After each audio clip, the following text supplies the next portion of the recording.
means it's time for Timmy to get his double dose of affection. He's like, just before I clicked live, he jumped onto my lap. So Timmy wants to say hi to everyone. Right, there he is. Timmy, I think, is feeling extra neglected today because we had a barbecue on the farm next to the river. You can check out some of the photos of that on my Instagram. I think I put a link in the description, so check that out. It's quite a beautiful day, making a chicken barbecue next to the river, and then going on a sort of a game drive after that. I really saw something magical, but I'll talk to you guys about that in a moment. Let's see who's in the house. Finola, hello from Dublin, Ireland. I've got a question for you, Finola. Is the Irish rugby team the whole of Ireland, or how does it work? I'm just thinking of the British and Irish Lions who beat the Springboks yesterday. What is the Irish part of that team? Is it the whole of Ireland or just a part of it?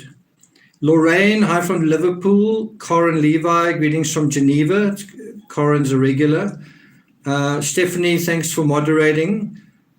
Nadia, hello from Chile. Wow, I'm not sure if we've ever had anyone from Chile.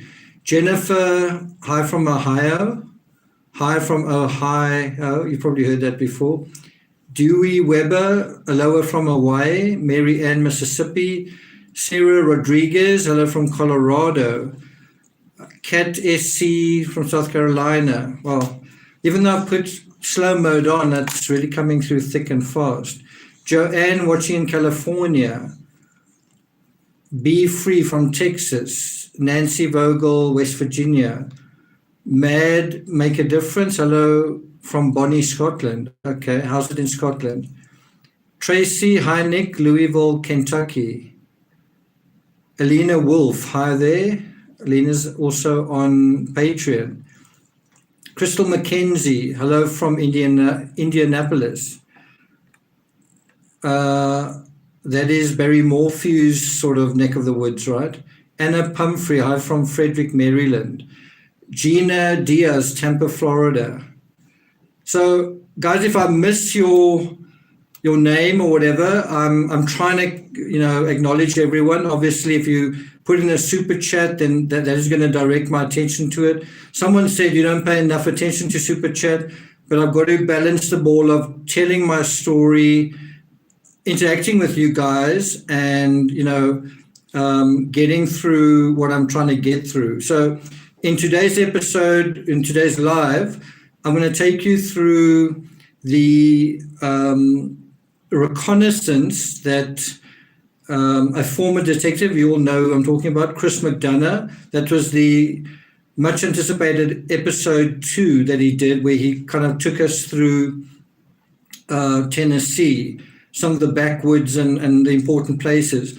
I'm not just going to sort of reiterate all of that. What I'm going to do is I'm going to highlight certain aspects that struck me, but I'm also going to provide you with I'm going to guide your thinking, right? Now, you may remember in a previous episode, we spoke about the scout mindset, right? And the advice or the psychology behind this mindset is when you don't know what you're dealing with, whether it's actual terrain or the terrain of the mind, or the terrain of a true crime case, how do you approach that? How should you approach this terrain that you're unfamiliar with, or terrain that is hiding something? And I mean, this is kind of the approach EQ search, all the searchers need to have, which is we don't know what's out there. There's something there that we need to find, but we don't know where it is. And so you've got to come to it from a position of humility and of not knowing, right? So in other words, you're entering a woods or a wooded area, and you're saying, I need to look at the trees, I need to look at individual things of evidence. I need to look at the detail, if that makes sense, right? So when you, in a scout mindset, you're going out and you are trying to collect information, and you're going to be collecting information that's going to be meaningful, and you're going to be collecting information. I'm not going to say it's not meaningful, but it's more going to be contextual, right?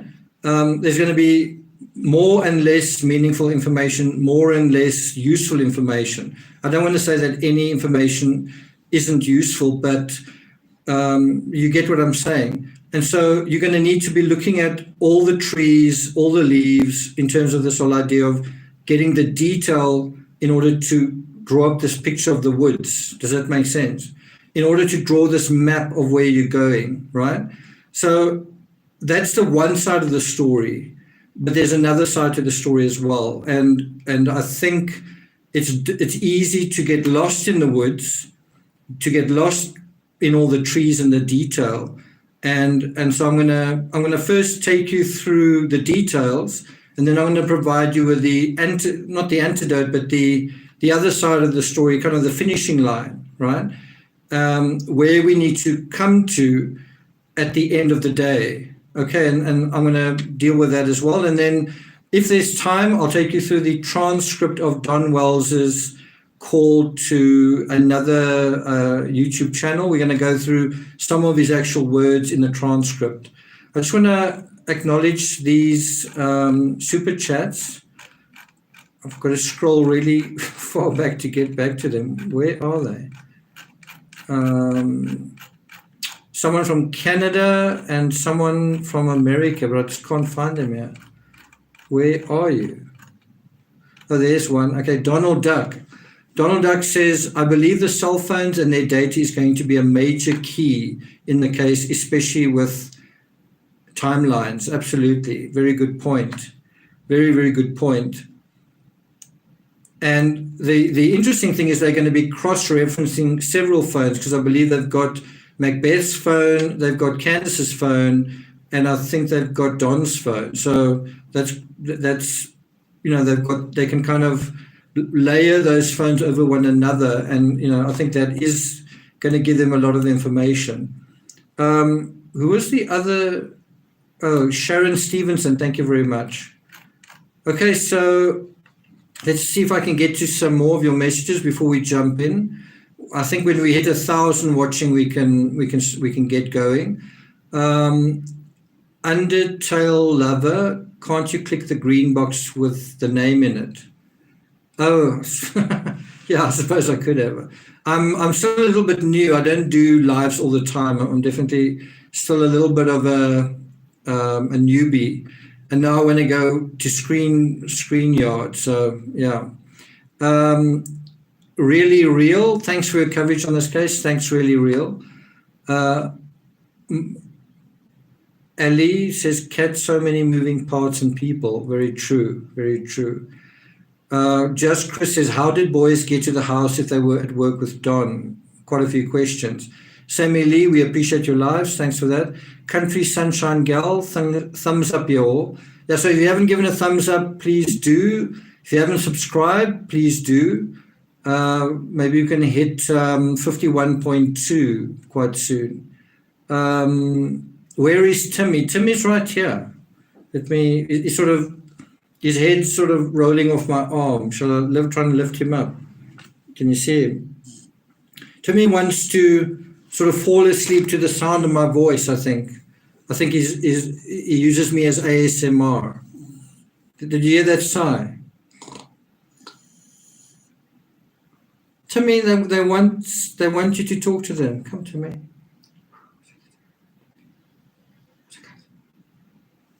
No, he's a little bit sleepy. Like I say, he's feeling a bit abandoned. I didn't take him for a walk, and I was out of the house for much of the afternoon. So I think he just wants some me time. Sabine Gutsman, hello from Ontario, Canada.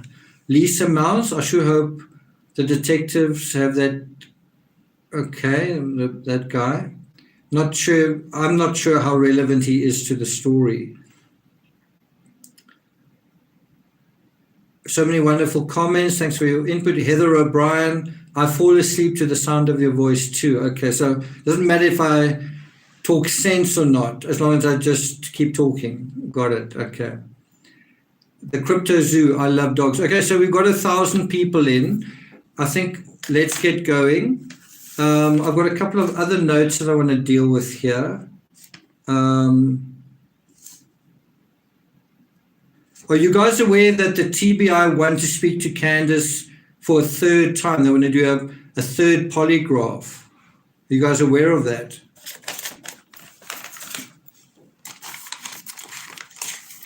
Bria, sorry, I haven't gotten, I've been out all this. I haven't really been able to use that audio that you sent me, but I am aware of it. High Priestess Angelique, blessings of love. Shelley Keller, John Monet Ramsey was 6 years old. They both still wore pull-ups. That's interesting. Natalie, okay. Cool, okay. Vicky Morrow, Country Sunshine Girl, third time's a charm, okay. Some interesting comments here. Timmy, can I get started? Okay, so as you can see, I've sort of highlighted this as part 2.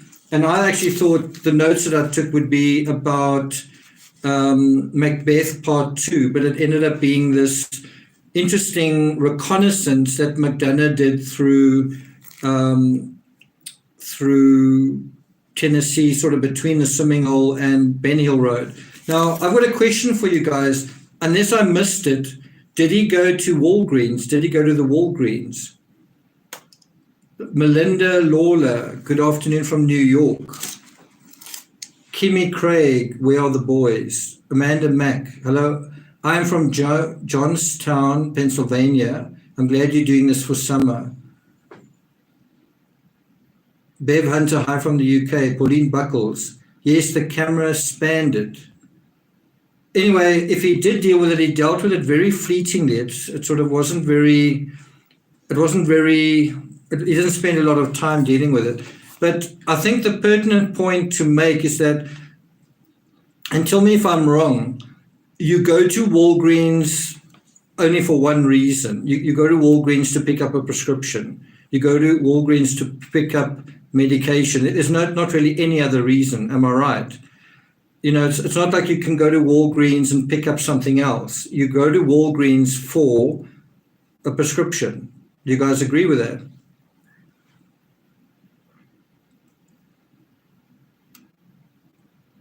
Oh, you can get groceries. Okay, well, there goes that point. So let me put it another way. Do you think that Candace got the prescription, gathered the prescription from Walgreens? Let me put it that way. Walgreens sells milk, that's true. They have a great makeup selection. Okay, so let me put it that way. Do you think that they got the prescription from Walgreens? They have beer as well. Okay, interesting. Overpriced grocery. They use the drive-through.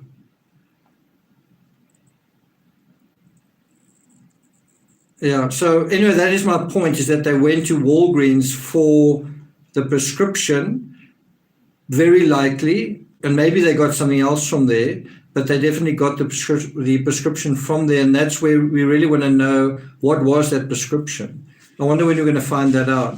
So I'm going to now go through the notes, and then I'm going to come back to the scout mindset. Now, what I want you to think about in your minds, so come with me as we sort of journey into, in a weird way, we're going to do our own virtual search on the, kind of piggybacking on what Chris McDonough did, but doing it slightly different. And what I mean is we are now going to look out for details. We're going to have the scout mindset. We're going to try and fill in some of the little missing puzzle pieces that other people didn't know were missing or didn't think were missing. And we're going to try and fine-tune the map that is being drawn up. But there's something else that's very important we need to do at the end of that, which I don't think has been done either. And so we're going to go on that sort of, we're going to go on that route, which is going to bring us to full circle. Does that make sense? So what I want you to concentrate on as we begin is that we're trying to gather information, we're trying to gather details, and the details we want is actually the finer details. We want the little, there's that saying, the devil is in the details. We want those little devils. We want to try and find them, expose them, so that we can, when a good artist knows what to highlight to make his artwork come to life. That's sort of what we need to do, right? So I'm just going to start with the notes I've got here. It was interesting that McDonough said he's actually personal friends, those were his words, with the director of the TBI in Tennessee. Now, one wonders whether the director of the TBI sort of said, you know what, we could actually do with you asking these questions. If you can talk to them again, that's great. The more versions you get from certain people, the better, right? The more, like with Chris Watts, the more times you can get him to say his story, his spiel, the better. And so one wonders whether McDonough was acting kind of with a bit of agency from the TBI. I wonder. I kind of get that feeling, don't you guys? Like there was a little bit of, he's in a way helping them. He's been very respectful of the investigation, and he is a former law enforcement chap. So I'm sure he could provide them with intelligence, with some of his insights, and they could probably have said, well, we know this, and asked them that. Does that make sense? He talks about Tim Coop, the captain of the search and rescue, saying this is a very difficult case. I hate to sound kind of weird or argumentative, but to me, this is not a very difficult case. The search for Summer is very difficult. The circumstances in which whatever happened to her are somewhat difficult. I'm not sure it's that difficult either. But the hard part to me is the search for Summer. And if you want to tie the hands of this case to what happened to Rosemary Blythe, then it is a difficult case. But in terms of other things, I don't know if it's really rocket science. Personally, I don't know if it's that difficult to see through the trees what we're kind of looking at. So I certainly appreciate at this point in the game, and that is kind of what it is. It's a game of cat and mouse and hide and seek. At this point in the game, it is difficult. What is being sought hasn't been found. So we are feeling a little bit like we in the dark, and we are being outplayed. I don't know whether we are being outplayed or outwitted, as in Survivor. I don't know if that is the case. I do think someone has a advantage over us, but I don't know how strong it is or how long it's going to last. So in part 2, Chris McDonough took us into that presentation that the sheriff's office gave, or law enforcement gave, saying, quote, "We don't know more than we did on day 13, the day we scaled back operations." That's pretty scary. That's quite a scary statement to say. It was fairly recently, so something like easily a couple of weeks had gone by after that, maybe 2 weeks since day 13. We don't know more than we did. Well, I don't know about you guys, but I feel like the true crime community is learning more every single day. We're learning about the dynamics. We're learning more about each individual person, whether it's Macbeth, whether it's Alison, whether it's Candace, whether it is Don, whether it is all the little intricacies. I feel like we're learning a lot each day. Do you guys agree? Someone said that's not all he said. I'm just, bear in mind, I'm highlighting what is standing out to me. So obviously if you want to go and watch that video again as your original source material, you're welcome. What I'm going to do is I'm highlighting the things that stand out to me, and then I want to take you somewhere with it, right? He also, so this is my point. I feel like it's early to be talking about cold cases. and Cold Case Foundations, on day 37. I feel like you don't even talk about that at this point. You can possibly talk about it after 6 months, say that, we're not going to allow this to become a cold case. In the Barry Morphew case, look at what happened after a year. In the Laurie Vallow case, look at what happened after a year. So please, let's not even use those words at this point. There's a lot happening. And I do think, I've said this before, for a case to go cold, it's quite simple. You just stop caring. You stop paying attention to it. Simple as that. You stop doing the things that are part of investigation, such as searching, looking. You don't even have to search on the ground. You are searching for information. You are trying to connect dots. You're trying to tie things together. As long as you are doing that, it's not going to go cold. So kind of keep doing that. Lee, hello from Berlin. Thank you for speaking out for Summer. I wish someone would have done this for her before she went missing. Good point. Alina Wolf, thanks a lot for that.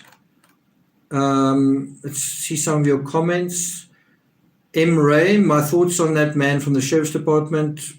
Okay. Renee Catagnis, I've been watching you every day and really appreciate the information you have and the questions you ask.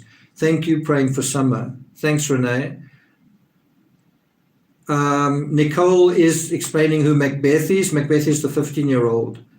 And we're going to kind of just stick with that convention. Blow Brown, hello from South Carolina. Jocelyn Badenhorst, hi there.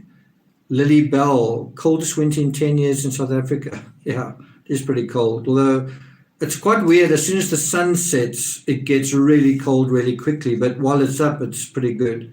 Okay, so what else have I got here? I've just made a little note. I don't know whether I really want to say this. I don't really want to be critical, but I think Stephanie can verify whether what I'm saying is true or not.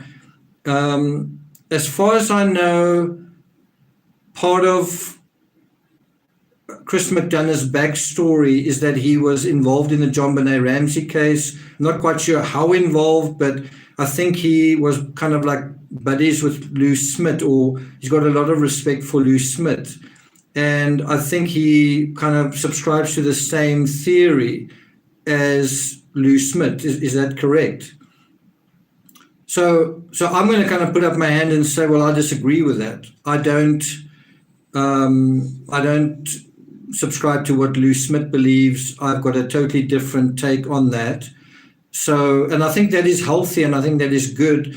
I don't think you want people in true crime that all sing the same song. And it's up to you guys out there to say, you know what, I think he's talking more sense. And I'll be the first one to admit, Chris McDonough went on the ground, credit to him for doing that. He went there and he did these things, and he's originally from Tennessee. He's got great insight, right? So I'm the first person to say kudos for that. But I don't know if that then gives you kind of I don't know what you call it, not a license, but kind of that means that you are the expert in absolutely everything. And the same applies in reverse. If, true crime rocket science isn't going to be the absolute gospel on any case. So, but I'm just saying, I certainly don't agree with Chris McDonough on the John Benet Ramsey case. And I wonder whether he might be going into this case thinking about some of the same things in that case, which again, I don't know whether they apply very strongly, to be honest. I don't know. Nicole H. Hi, Nick. Do you in your heart believe this can be solved? I do. I sort of believe, I think I know who the main suspect is and who the main suspects are, right? And I want to get to that at the end of this. I said from the beginning, I don't believe it's an abduction. I think it's very clear. I think the fact that the TBI are wanting to polygraph Candace a third time shows they don't believe that. I mean, why on earth would they polygraph Candace a third time if they were actually looking for an abductor? Why would Candace need to be polygraphed a third time if there really was an abductor out there, right? So I do think if there's any, as this case goes on, unsolved or unresolved or whatever, it's really then up to the true crime community to rally, to organize their own searches, to speak to the people on the ground, just like Chris McDonough has done, and there are other people who've now also made contact. That that can happen, and so I don't really see any. I'm not really that concerned of this case going cold. I am concerned of the more time that goes by, what are the chances of success of finding Summer, and of, if one finds, of having evidence that is going to be usable. And I think the Gannon store case is a good example where something like that is the case. The Barry Morphew case as well.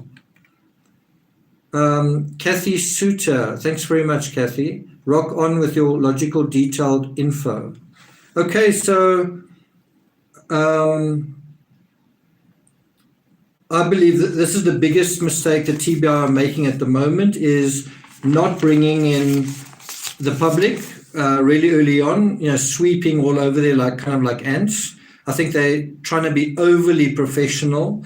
And I think at this point, day 40, the penny needs to drop. You need to do something different. Your resources are constrained anyway. You need to do something different, and you need muscle and resources. And, if you're not going to be able to get them from the state, well, then get them, in a way that you can, work with what you have. And at the moment, there's a lot of public interest and public support for the search for Summer. Bob Van Lara from Canada, the pillow, it smothers me. Where did they buy the new outfit for Summer? We are missing a stop. Love your work. United for Summer.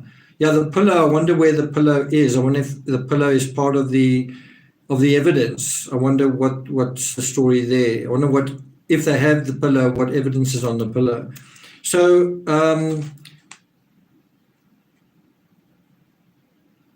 I think this is what Chris McDonough said. He's talking about the TBI saying they've exhausted everything. This is quite a while back, that the TBI feel like they've exhausted everything. I don't know whether I agree with that. I don't think they've exhausted anything even nearly. I think it takes a while to get to know people, and there's a lot of getting to know Candace, just that person, and Don, and the kids, and Grandma. Grandma still hasn't spoken. Once you've spoken to Grandma, you can start saying, well, we've ticked quite a lot of the boxes. He also says sitting down with people is critical. That is absolutely true. And I think what everyone can look forward to is Chris talking to Candace. Well, we're going to see that later today. From what I've seen, you actually see him and her standing at the swimming hole. So it's going to be quite exciting and quite interesting to see that, how can I put it, to see what is spoken about in situ.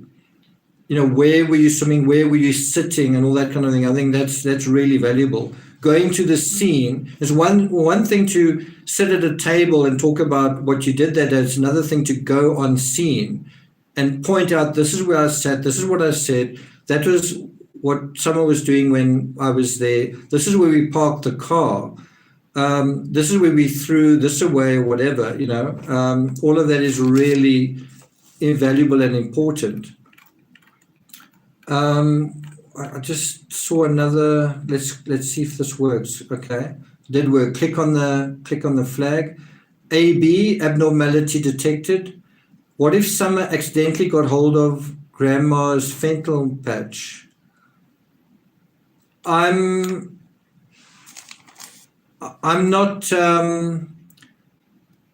not persuaded against the idea that whatever happened to Summer could have been accidental. And let me put that another way.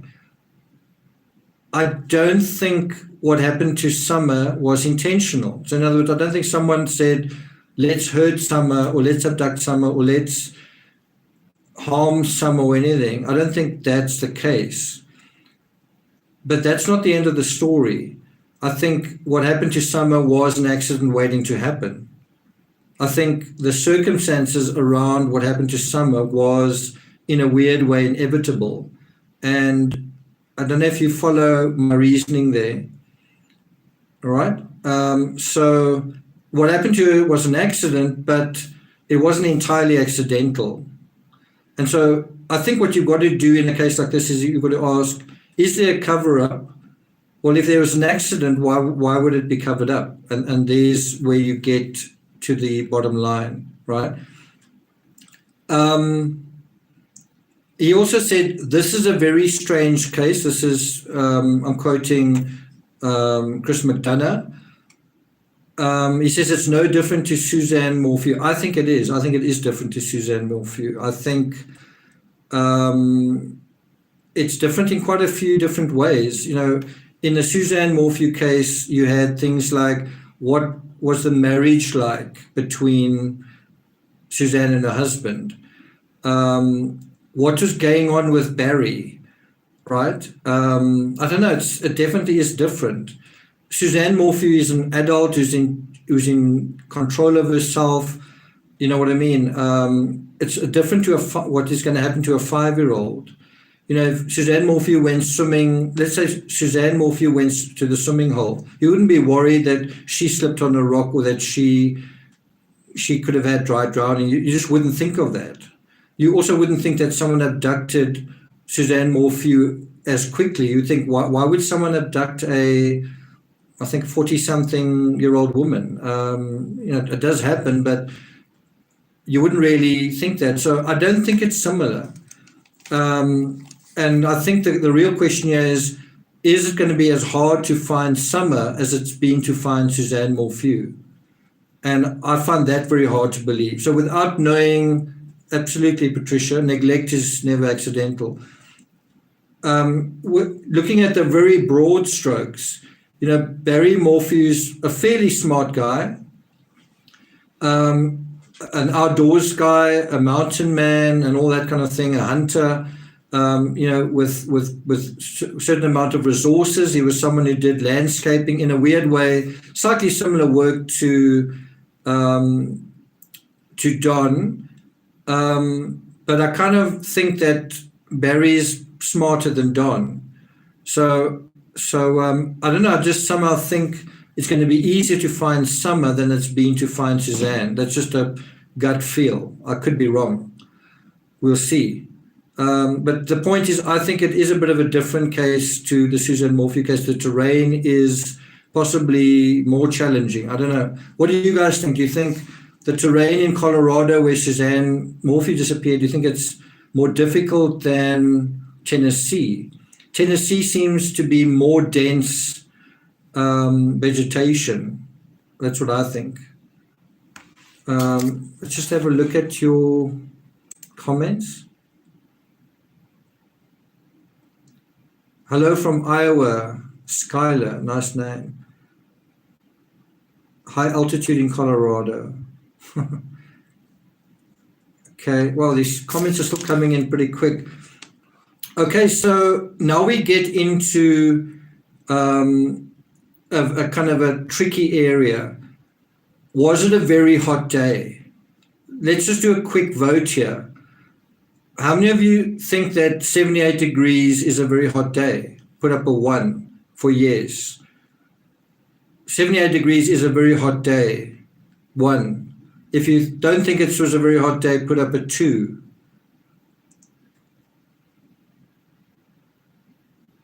So I'm seeing 1s and 2s. Quite a few 2s, but there are a couple of 1s as well. And then 84% humidity. So if you add that, does that now make it a very hot day? If you add in the humidity, is it then okay? It's a very hot day. So let me ask again. What is it in Celsius? It's 26 degrees Celsius. So let me ask the question again. Is 78 degrees slash 26, 78 degrees Fahrenheit slash 26 degrees Celsius with 84% humidity a very hot day? 1 yes, 2 no. Stephanie says outside, comfortable.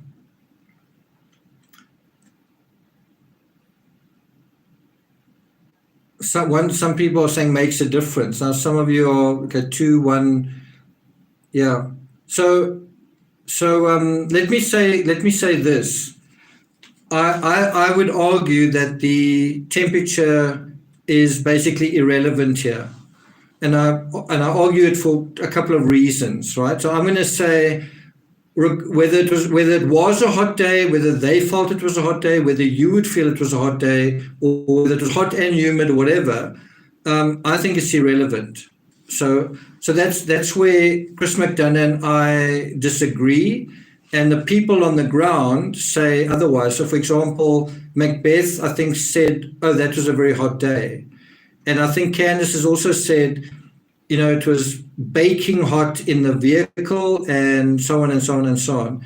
So I'm going to say I don't think that is relevant. At this point, I don't think that I agree with that. I don't think that the heat of the vehicle is a factor, right?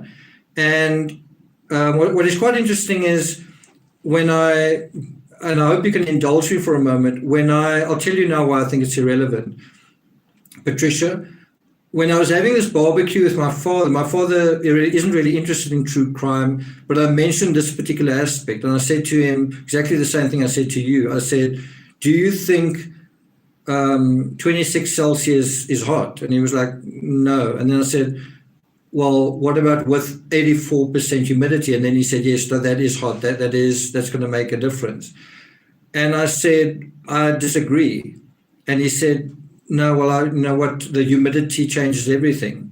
And then I said, when you look at the last photo of Summer, her skin is pale, it's not flushed. There's no sign of perspiration on her face. There's no sign of kind of a dewy sort of appearance. There's no flushness to her face. She's also wearing a long sleeve tracksuit and pants.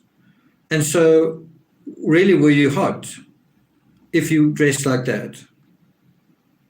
And then you've also got Macbeth saying that, I don't know, something like he was snuggling with Summer because she was cold. So now which is it, hot or cold? The other thing is, if you look at the weather record, and you're going to look at the weather history, and you look at the temperatures, that day wasn't the hottest day. And I don't know about you, you know, we are in winter where I am, and, you know, I can tell you, I think a day or two ago was the coldest day this year. So you would say it was freezing cold, it was the coldest day. But if another day comes around that was cold, but significantly warmer than the other days, I don't think I would say, oh, it's just freezing cold. I would say, yeah, it was pretty cold. And so the way that Candace and everyone else is describing that day, which was not particularly hot, as blisteringly hot and everything about the car. And that's a detail that I've looked out for in Chris McDonough's footage. And credit to him that the footage answers / addresses this question, right? So your car can't be hot if it's parked in the shade. That's the other thing, but I'm going to get to that in a second. So I'll tell you why. So I don't know what you guys think. Do you still think it was a hot day, given that in the last photo of this little girl, she's dressed in this tracksuit, she looks pale, and you know, the milk is left out on the back seat. Was it really so hot? I mean, would you have gone swimming if it was such a hot day? What about the milk? Wouldn't you have wanted the milk to sort of get home ASAP?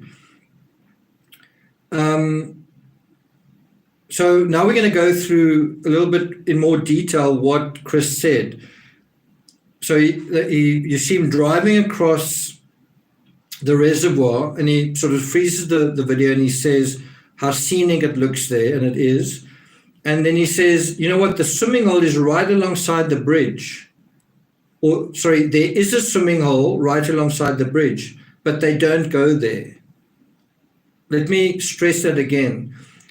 So that they are going swimming, and there's a swimming hole right beside the bridge where they are, and obviously it's visible from the bridge, but they don't go there. Where do they go? They go instead to a private swimming hole, which is also a party spot. It's kind of a well-known party spot. And it's also a popular fishing hole. So it's a place where people fish, where people party, and it's also private. And this is the part that, so in other words, you've also got to ask, why in the middle of the week would a 39-year-old woman and a 15-year-old teenager in the middle of the day head to like a private little swimming hole? Why would they do that? And the next thing is, it's a question, and I'm going to ask you guys that question. Do you think when Candace parked, she parked in the shade or not? Bearing in mind, Grandma was supposedly in the car. Now, I don't actually believe that's the case, but if it's not the case, well, that proves my point even better. Would you park the car in the sun with Grandma in the car? Okay, so let's do a survey. How many of you think the car was parked in the shade? If you think it was, put up a 1. If you think for whatever reason Candace decided to park in the sun when there was shade available, where do you think she parked? So 1 shade, 2 sun. Okay, so now we come to the next. Okay, so now we come to the next kind of little hurdle, is we say, and we're going through very specific details, and by the time we get to the end of it, you're going to see that none of these details even matter. I'm sort of a little bit reluctant to tell you guys. So it may feel like these details are really important, and they are, because we're scouting for information, but at the end of the day, you're going to see that they don't actually even matter. But anyway, so if the vehicle's parked in the shade and it's 26 and humid, you still think it's hot outside? Let me say that again. Now the vehicle is parked in the shade and it's 26 degrees outside. Do you still think it's going to be hot or hot in the vehicle? And I would wager to say when you're parked in the shade, whether it's in a car or not, it's cooler than if you are anywhere else. So in other words, if you are in a shaded area, the ambient temperature is going to be lower than if you somewhere else. Does that make sense? Also, if you were Grandma, wouldn't you open the windows? That's another aspect. Okay, so you're in the car and it's 26 and it's a bit uncomfortable, so aren't you going to do that? And there's another aspect to it as well, is you could say, well, Grandma's sitting in the car, she's getting hot, just turn the aircon on. So is it really, is the heat inside the car really an issue? I'm asking you guys, do you think the heat in the car is really an issue? The other thing is, bear in mind, Summer is swimming. So Summer is being cooled down before she even gets into the car. So as though Summer ran a marathon or ran across a parking lot, or she was swimming probably for quite a long time. So when she gets in the car, and I must say, I've got a swimming background. I love that feeling of, I even used to swim through the winter. I love that feeling of swimming where you are so cold, you're shivering, and you get into a warm, toasty car, and it actually warms you up. But anyway, I want to challenge you guys if you're thinking that the heat of the car or the heat of the day is a problem. Because if you think it's a problem, but Summer was swimming. So how did Summer overheat when nobody else did? Summer seemed to be swimming more than anyone else as well. Someone says slow mode sucks. Yeah, well, I'm trying to catch your questions. No, the heat is not the issue. Stephanie says, if Macbeth was in the car with Summer, I would think he'd have the aircon on or windows open. Yes, in a tracksuit due to humidity. Why no sunburn on Summer's face? Good point. I was swimming the other day, 93 degrees, and put on a sweatshirt when I got out of the pool. Okay, so you're saying that that is normal. One thing I think needs to be asked is, what clothing did Macbeth wear to the swimming hole, and where is it now? And the same thing with Candace. What clothing did Candace wear to the swimming hole? You can actually get a glimpse of it in the video. I think she was wearing red shorts and like a blue top, if I'm not mistaken. Where is that clothing now? That's quite important, I think. So what we get out of Chris McDonough, where he goes to the Warrior Path Park, we see that there's a canopy right by the watering hole, and if no one's there, where else would you park except under the canopy? Well, where did he park? Under the canopy. Where would Candace park? Under the canopy. I can't think why she wouldn't park under the canopy. If you're desperate to make the argument that it was hot and the heat was a factor, you could say, well, the sun moved, they were there a long time, and over time the sun moved, and eventually the car was in the sun. But then you could also just say, well, couldn't grandma move her own car to where she needed it, or ask someone to move it? Wouldn't they have made sure the car was parked so that grandma would be comfy, that she wouldn't come and disturb them? So anyway, I think it's really awesome that he points out that no fishing gear went on the trip. So that seems to be a ruse. That's a kind word to use, but did anyone really think they were going fishing? In other words, was Macbeth really planning on going fishing? I don't think so. I honestly don't think so. I don't think he was thinking, I want to go fishing with Summer. I want to go and fish with 5-year-old Summer. That's what I'm going to do this afternoon. I don't think Candace wanted to go fishing. And here's a quick way to address whether that's true or not. Did they go, they went to Sonic, and they went to Walgreens, and they went to Priceless, and they went to Hippie House, and they went to the tobacco store. Did they go to any store to buy fishing tackle? Let me ask another question. Can you buy fishing equipment at Walgreens? Jill Gross says there was no plans to fish. Nowhere was the fishing poles. I won Sonic, okay. Red Becky, maybe, who knows? Suzanne Brewer, could fishing be code? Indeed, could it be code? And so in that little statement, I provided you guys with a little bit of a clue into what I'm driving at. Heather West, thank you very much. What I'm driving at, which is, you don't need to be a rocket scientist, you don't need to be Sherlock Holmes to say, and you also don't need to know, this is something that Chris McDonough said quite recently. He's spoken to Candace, and Candace denies that they went to those locations in the order that Macbeth said, but he doesn't deny that they went to those locations, right? But that's not the point either. I mean, it's not a bad point, but the point is that they went to all those locations, and what were they actually intending to do besides not fishing? Now, bear in mind, they're with a 5-year-old little girl. Do you normally go and buy vapes and twisted teas with a 5-year-old? Is that like normal? Is that what people normally do? And I guess that's kind of a tough question. What is normal? But I certainly wouldn't. When I went on this barbecue that I just went on, I left my dog at home. There are kind of a few reasons for that. It's not, I would have liked to have taken him with. And it wasn't as though we drank alcohol. I mean, we actually can't even drink alcohol now because we're not allowed to. But the reason was actually to not upset the other animals that are there, the giraffe and zebra and so on.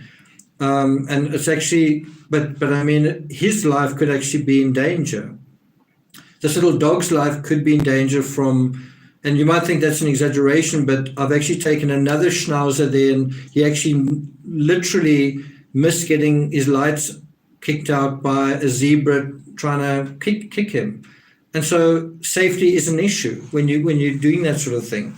So why on earth did Summer go along on this trip, but the boys that also like swimming didn't. And then that makes me wonder, did Summer go along because Alison thought of it kind of as, well, Macbeth and Summer are friends? Or is that also a story like the fishing story? Who are the real friends in the story? Is it Summer and Macbeth, or is it Macbeth and Candace, or is something else going on? And Stephanie makes a really good point. She says the boys didn't come along because they're old enough to tell on Mom. And I think that's a really good point. Timmy sort of slipping off here. He's falling asleep and kind of slipping off the chair. Look how he's sort of lolling over. Shame. Okay, so some of you will already know this insight. Timmy, can I put you on the ground? Hey? You can sleep properly. Okay. Okay, so now we're going to kind of move in a little bit of a different direction, right? And you don't need to agree with me. It's my hypothesis, and it's based on, I think, the information we have, and it's based on just intuition. And you can either say, you know what, I think you're totally off, or not. So I'm going to say that I think summer swimming is a very important element to the happenings on June 15th, right? Summer swimming, I think, is part of why something has happened to Summer. Do you guys agree with that?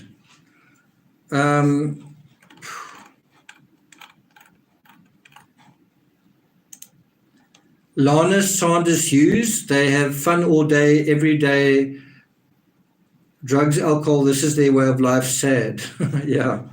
Okay, so do I click it again to make it disappear? Okay. So that's where that's the point I'm coming from, is saying, please don't, you can talk about the heat. I don't think it's that relevant. Let's talk about the swimming hole. The swimming is relevant. What happened when they were swimming? And part of that story is something happened to Summer when I wasn't looking. We know that for a fact. The other thing is, it's very common. It's very common that this happens with little children, that someone's not paying attention to them and whatever. And the fact is that, thanks a lot, Vicky. The fact is that the area was kind of hazardous in the sense that you had muddy areas, you had a drop-off, you had rocks in certain areas. And then the part that really stood out to me, kind of like a bingo, was did Summer get stuck under that log or branch?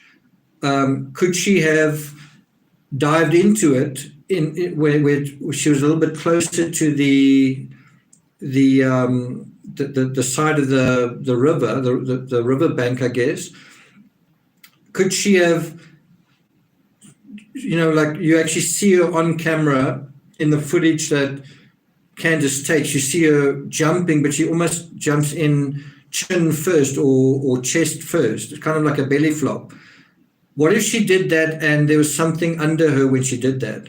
And she could have hit her chest or her neck or her chin on this thing, and that could have caused something serious. Now you might think something about that, or so what? But what if that happens and no one's actually looking when it happens? Summer starts playing and she plays more and more and she's enjoying herself, and then that happens, but no one actually happens to be looking.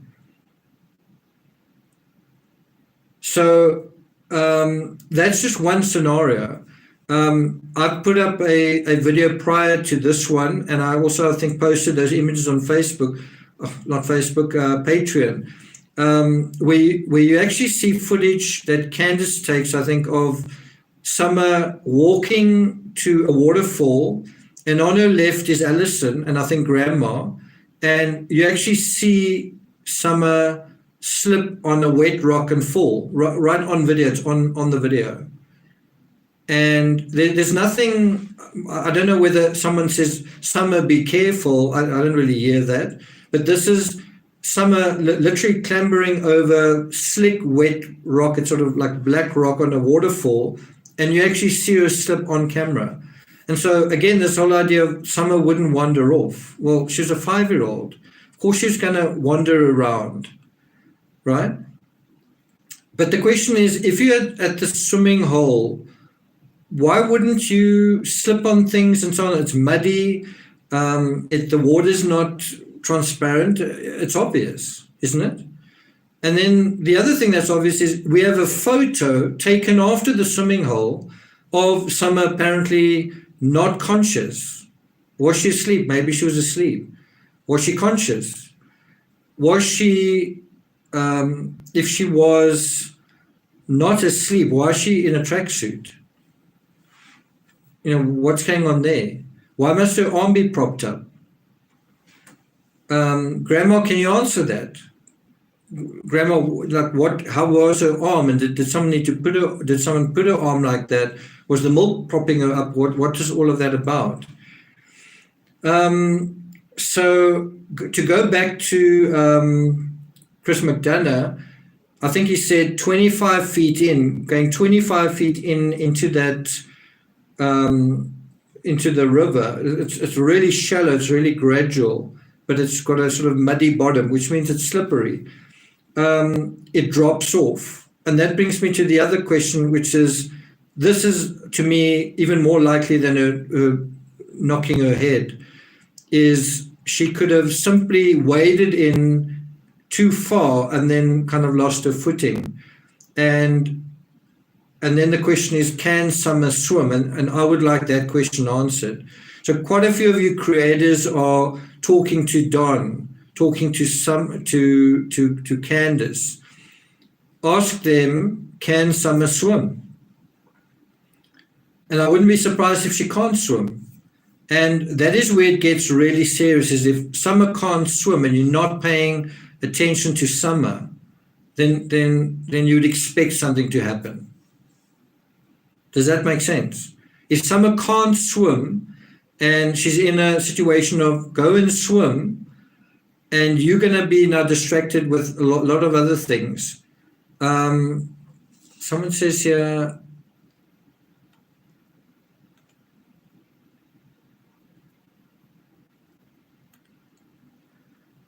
just caught a comment that I thought was worth noting, that someone did ask about the swimming thing.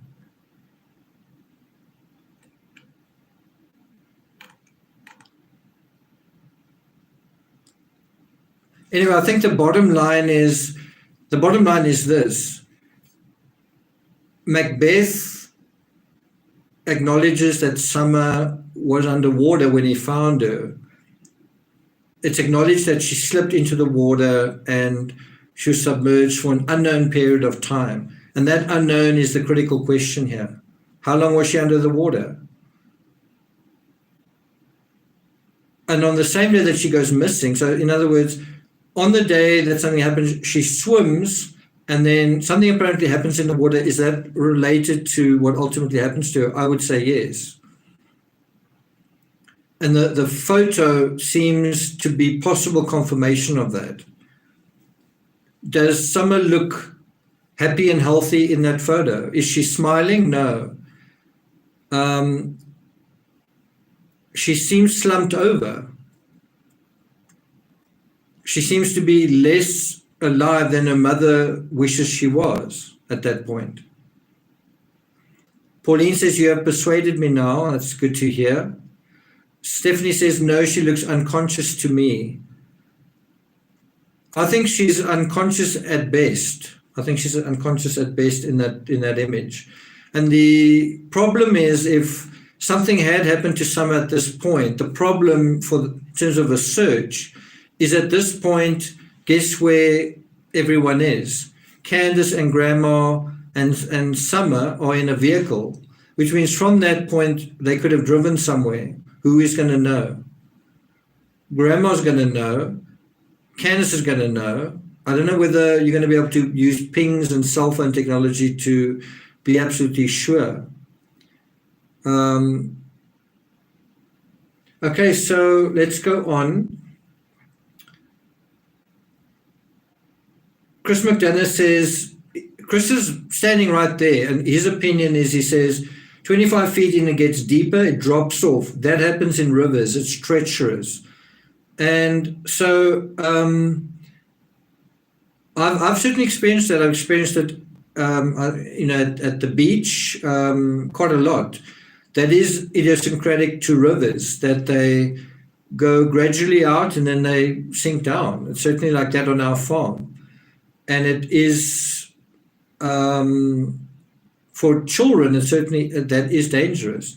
Okay, so then he goes on to say, Grandma was sitting in the car talking about flowers. And then he says, he doesn't see any flowers.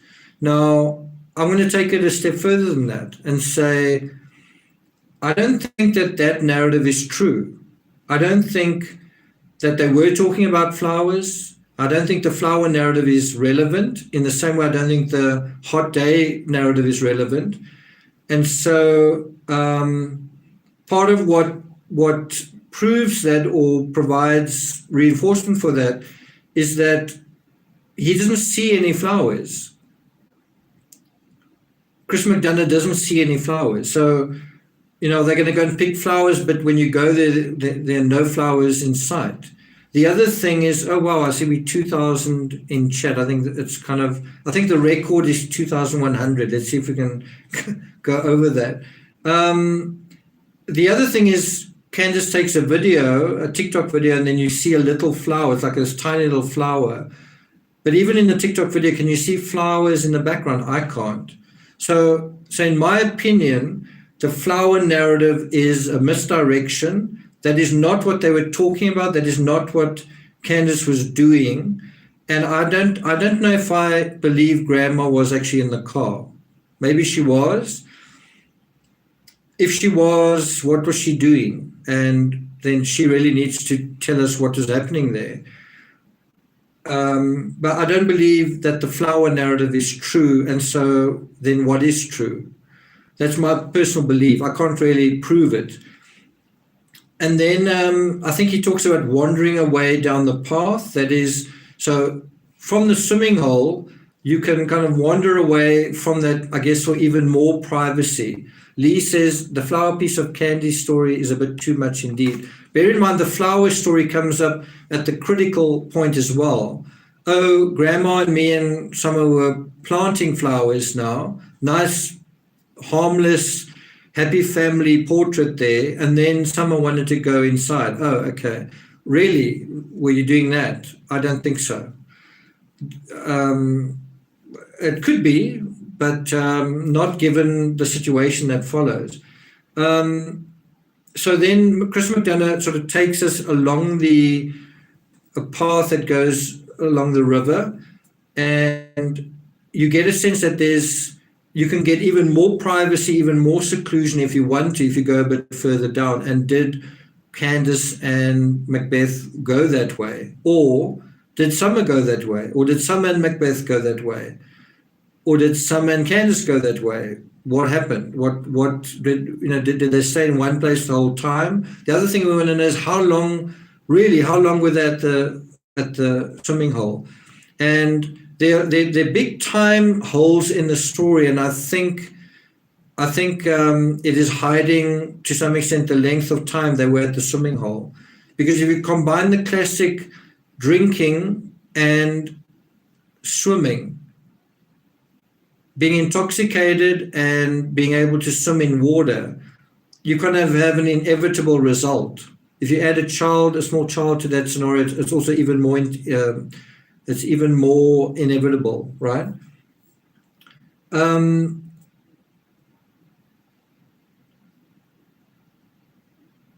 and this is quite interesting, where Chris McDonough leads us to a little bit down the riverine path, we suddenly find quite a lot of rocks in that area.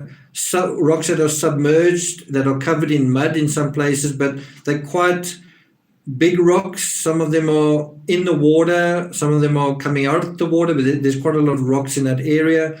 And that is the area slightly, there's a tree that has fallen down, it's still kind of green. And then slightly beyond that tree, that is where the secluded area is, but where the rocks are as well. One of the first versions I heard of this story, which I think came from, I don't know this for a fact, but I think it came from Macbeth's girlfriend, was that he actually saw her slip on a rock and then she fell into the water and then she was under the water for a minute or something like that. Now, what if he saw her far away slip on a rock? And by the time he got to her, quite a lot of time had gone by. That's one possibility. And I think a possibility is that she wandered off to that kind of rocky area. If I was in that area for hours upon hours, I think I would have also kind of wandered around and just looked around what was going on there, right? So what I've written here is there are rocks at another point further down, just past another fallen down tree.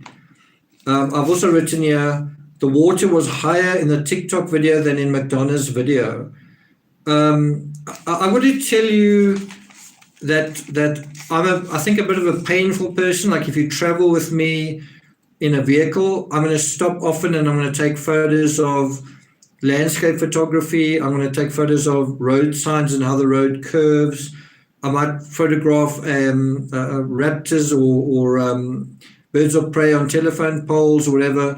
But you're probably going to get annoyed that I pay so much attention to what is around me, that I don't just drive from A to B. I sort of stop and pay attention to all sorts of this nonsense, if you want to put it that way. And so in the same way, I guess I got a little bit annoyed that certain things weren't paid more attention to in this particular video. And so on the one hand, I want to say I'm very grateful for it, but on the other hand, because of my photographer's eye, I'm kind of like, I wish I was there. I wish I could kind of direct the person, kind of thing. And I guess I was quite a nasty person to work with on the Casey Anthony case, because my co-author went to where Kaylee Anthony was ultimately found. And I kind of told my co-author, you need to go in there. We need to know exactly the distance from the road to where she was found. And she didn't really want to go in there. I said, you can't drive there and not do that kind of thing.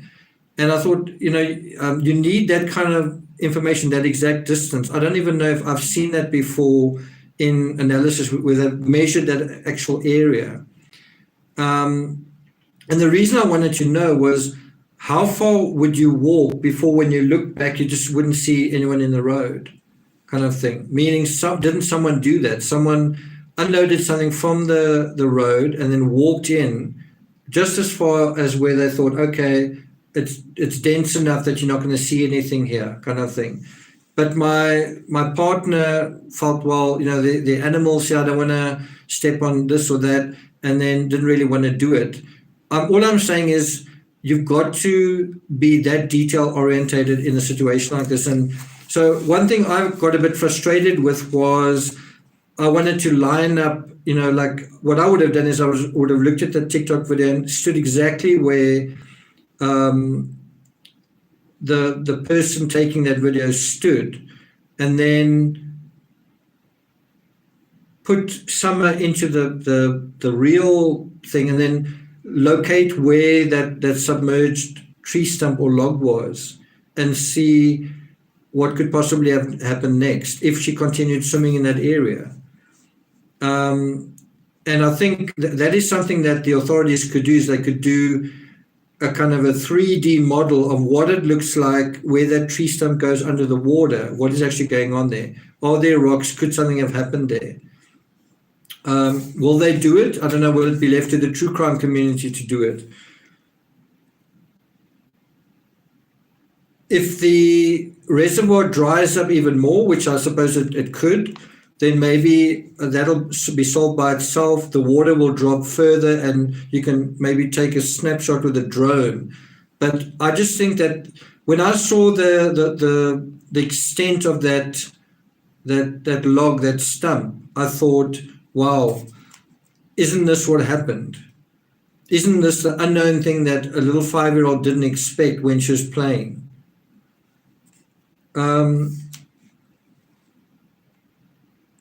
The other thing that is just very ordinary is, so Bria asks, is Tech to gorge here? Bria, let me know if he answers. The other thing is just that there's a lot of mud. There's a lot of mud in a situation like this. And what happens where there's mud? You slip. If you're running along the side of a river and you slip, something can happen. I'm just not convinced, though, because I think Summer did go under the water. How did Don know what Summer's downfall was? Now, remember what Don was saying. Summer was an outdoorsy person, but he seemed to know what Summer's downfall was. What do you think the downfall was? Think about it in a general way. What do you think the downfall was? I think the downfall was Macbeth and Candace are doing something, and Summer is kind of at a loose end, and she needs to occupy herself, and she then does something which is, she's an outdoor person according to her father. She's a free spirit according to the pastor, and she does what outdoor persons and free spirits do. They play outdoors. And so what happens for a long enough time doing this, where you've got these strange configurations under the water that you don't expect? I think eventually the point comes where you get hurt, and if there wasn't water there, it would be okay, but you get hurt, and now you are maybe concussed or whatever, and now you fall into the water, or you can't swim. And so that becomes a factor. And isn't that where Summer's downfall was, at the swimming hole? So then we go into the hippie house. I kind of just got a weird feeling when I saw the house. Okay, I don't even need to go in there to know what we're talking about. We're talking about substances, right?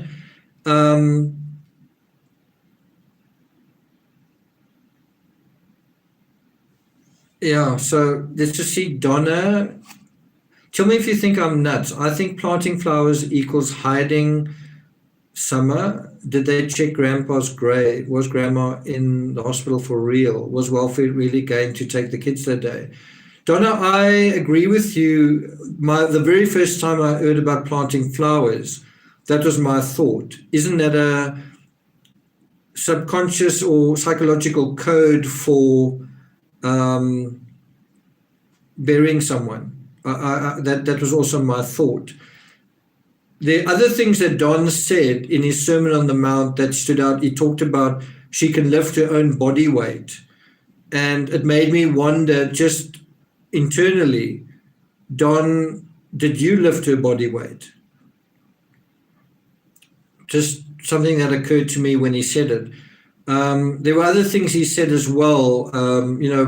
Also what Candace said, that she loved Robin to death. I seem to remember those words used in the Chris Watts case just to describe certain things as well. And I don't know, I wonder whether that's not kind of a Freudian slip as well. I guess time is going to tell. So what is really interesting, and I thought this is where Chris McDonough really did a great job. He went into the hippie house. He asked the people there, do you remember seeing Summer? In other words, inside the hippie house. And they refused to answer the question. I thought that was really interesting. And then I think he also asked them, do you guys have CCTV, or did you have CCTV from that day? Will you give them to the TBI? And I think he felt good that he'd addressed that, but I don't know whether they would give it to the TBI. But what I want to stress here, and I guess I'm taking the issue further than Chris McDonough did, and you might sound being a bit unkind or even, I don't know, judgmental or biased or something like that. But if you think about this idea of people coming into the hippie house, why do you think people go to the hippie house? Why do you think Candace went to the hippie house? Why do you think Macbeth wanted them to go into the hippie house, right? Anyway, how can I put this in the gentlest way possible? Do you think the hippie house wants to kind of report on some of their clients, say, hey, that person came here and they bought this, this and that. Oh, and you know what else they bought? They also bought that and that and that. Do you think that the hippie house wants to do that? Or do you think the hippie house wants to say, yeah, they came in here. What else did you see?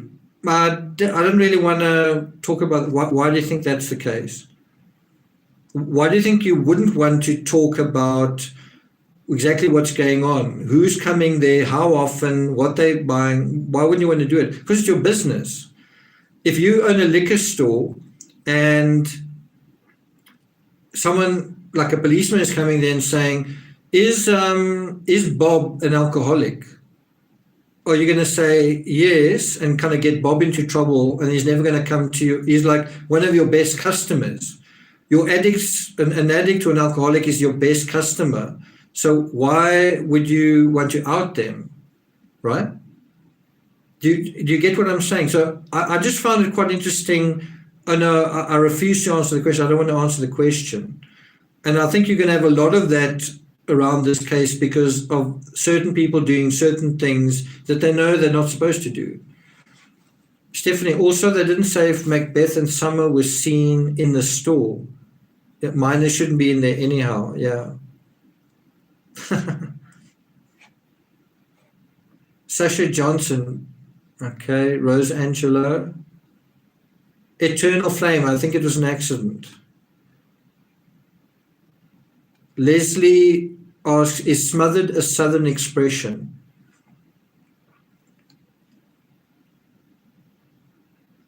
Snowline, in certain businesses, discretion is absolutely imperative. Yeah. So that's kind of what I'm saying here. And I couldn't help where my mind went from here, where I thought, did they go anywhere besides the hippie house? Was there someone there that could provide them with supplies beyond what the hippie house provides? And then I just wrote down, I'm just going to read what I wrote.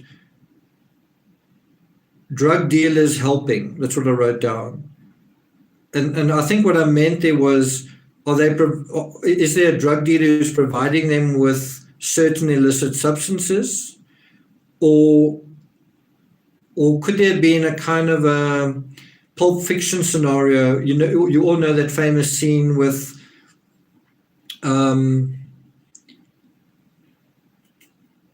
that lady who, do you know what I'm talking about? I'm just trying to think of the actress who played her. But it's kind of the gangster's wife, and then something goes wrong.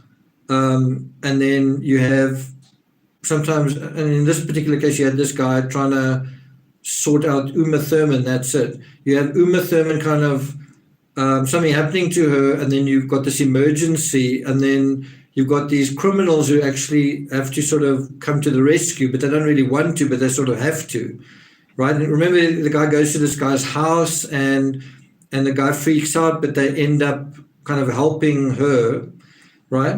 And so could that have happened here, where they relied on a drug dealer to get rid of Summer ultimately? So something had already happened to Summer, but part of the reason was because of what they were doing, and then this person was involved in helping with the next stage of the whole thing. Personally, I don't think that that's the case.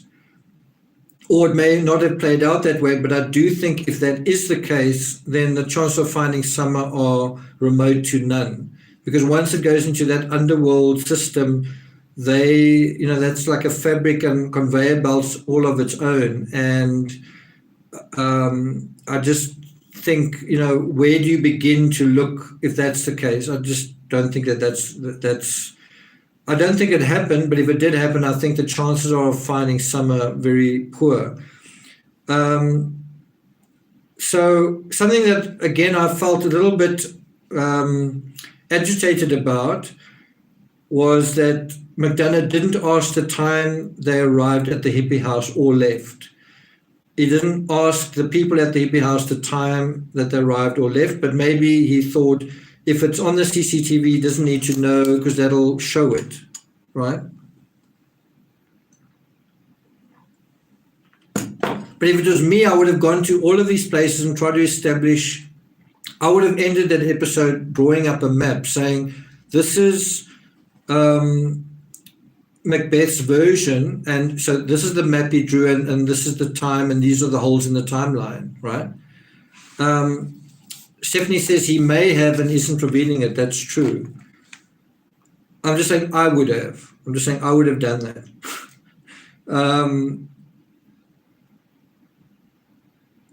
Then he makes another good point, a point that I didn't really, I think, pick up on in a similar way. He says, I'm not seeing food yet. When did they have lunch? I think that was a really good point that he made. And I think when you're drinking a lot and doing other things, are you thinking about food, right? People that are, like, think about college students.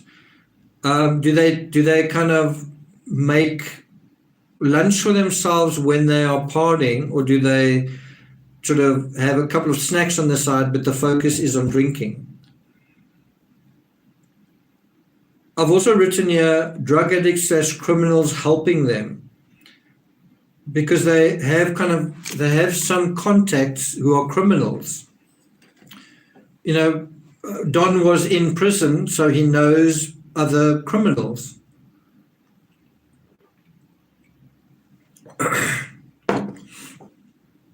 People who use or abuse certain substances know other people who use or abuse substances. And they're kind of like, they're like pals, and they cover for one another. Did that happen here? I mean, could Candace have gone to a drug dealer and said, do you mind if I leave Summer here and collect her later? Do you mind if I, can you take Summer? Could that have happened?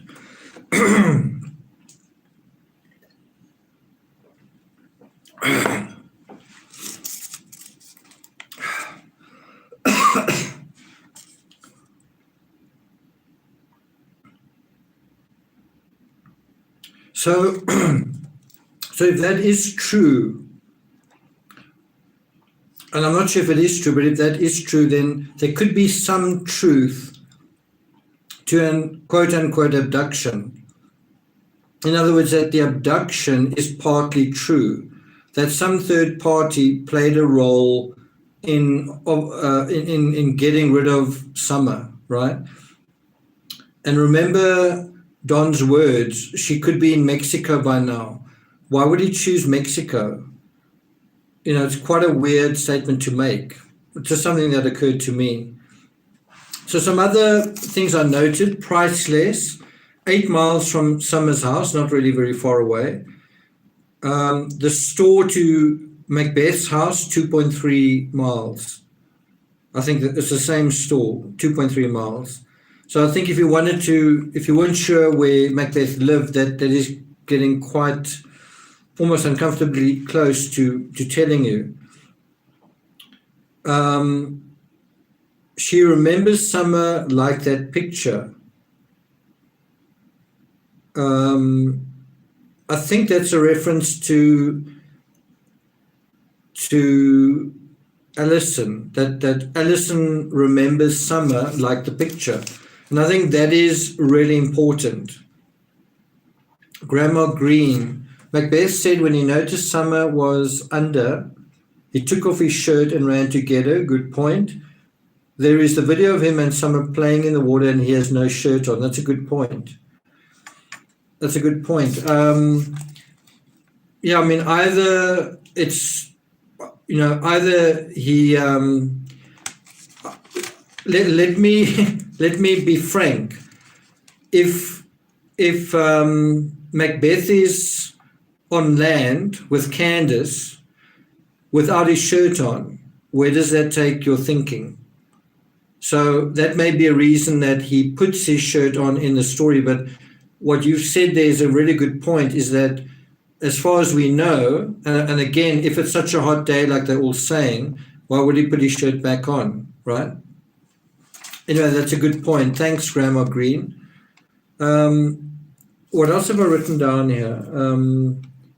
Yeah, so based on what I've written here, I think Chris McDonough says that Alison remembers Summer, the last time she saw Summer, just like that picture.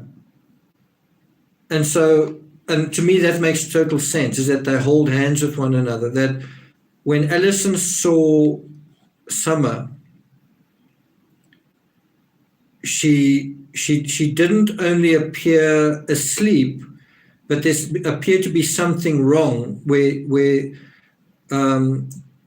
Alison herself felt like sort of not waking her up, but finding out that she was okay, because she would always run out to meet her. She's 5 years old. Everyone's gotten out the car. Why is Summer not? And also when she saw Summer, correct me if I'm wrong when I say this, when Alison saw Summer, Candace sort of rolled up the window, or to sort of like a situation where she couldn't get to Summer because of Candace, and I think they left shortly after that. So Alison couldn't get to Summer because Candace sort of got in the way of that. And then doesn't that show kind of prior knowledge or insight or knowledge that she shouldn't have? Doesn't that show the beginnings of a cover-up?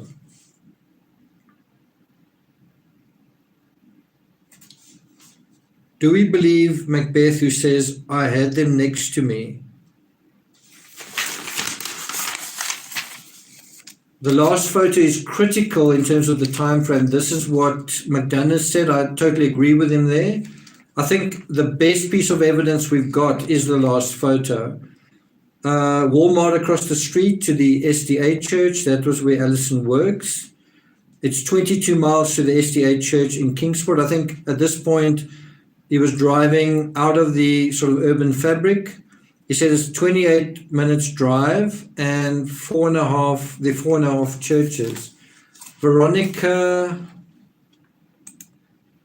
Marick, keep it up. Thanks, Veronica. And then he says these parking lots are packed. He's saying when you go to church or when you go to Tennessee on a Sunday, the parking lots are packed. It seems similar to where I am. Also on a Sunday, everyone goes to church. Just see this contribution here. Shimmer Soul, thanks for your coverage of this case. Hello to other locals in the chat, Churchill, Tennessee here. Did you go to church today, Shimmer Soul?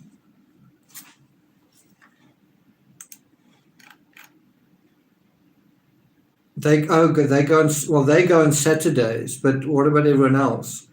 Crazy Fivesome, finally caught alive. Good to have you here.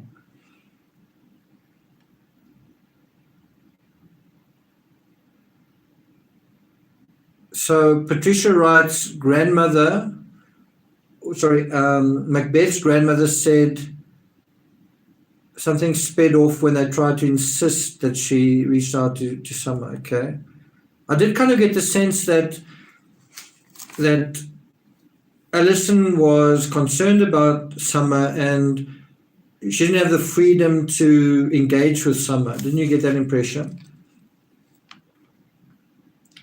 Cat SC says, I believe the right-hand turn in the video is at 999 Murrell Road, Kingsport. Grace Collins, Don said even his church peeps were shunning them. Some of them, yeah.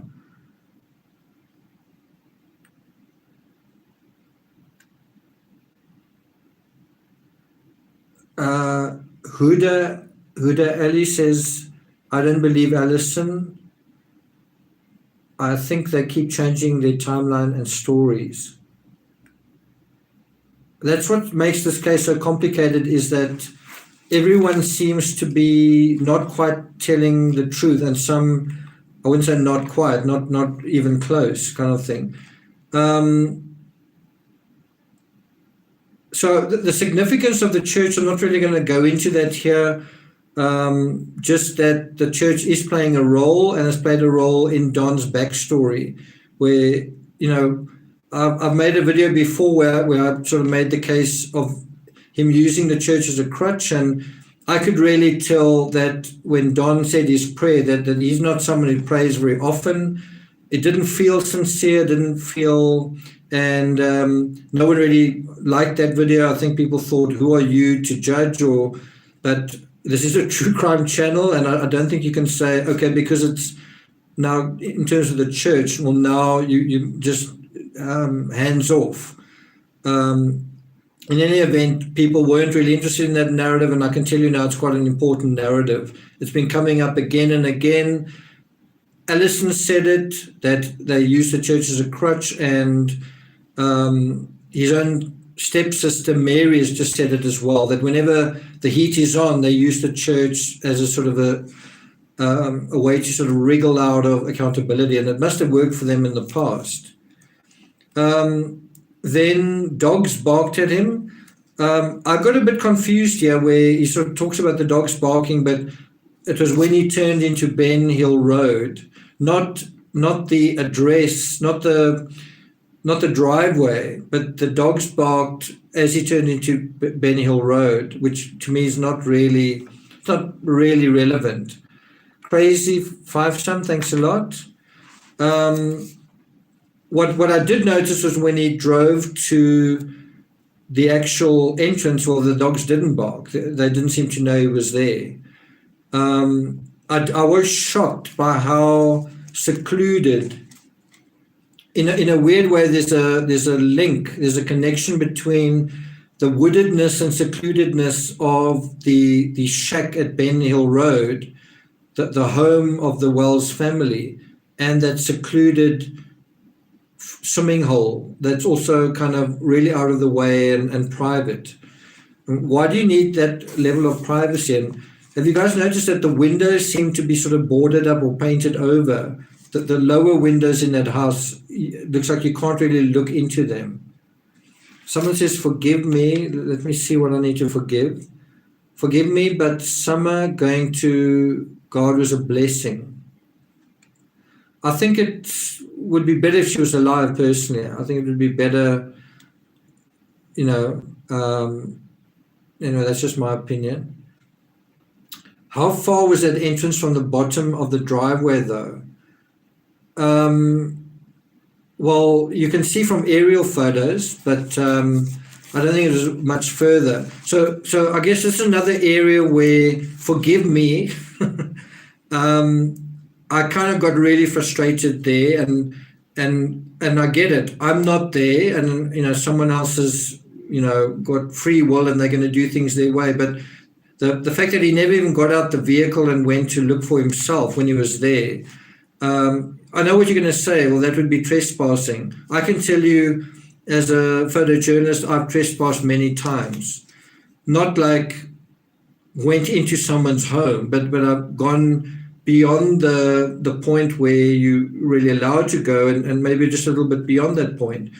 I've done that quite a few times. I was actually telling my father today, when I was in Namibia, I drove a really long time, a really long way. When I got there, they said, you can't go to the seals, this sort of certain area.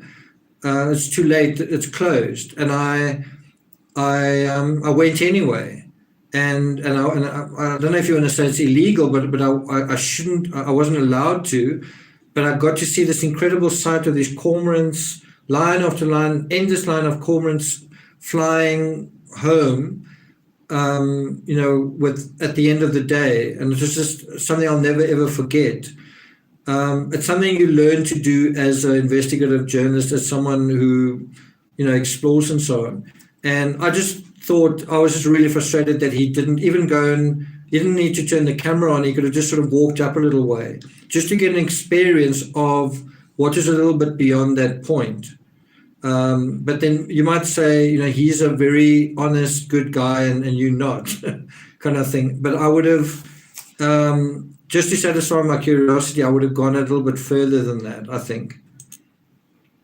Lee says, is it possible that C tried to hide Summer from CPS,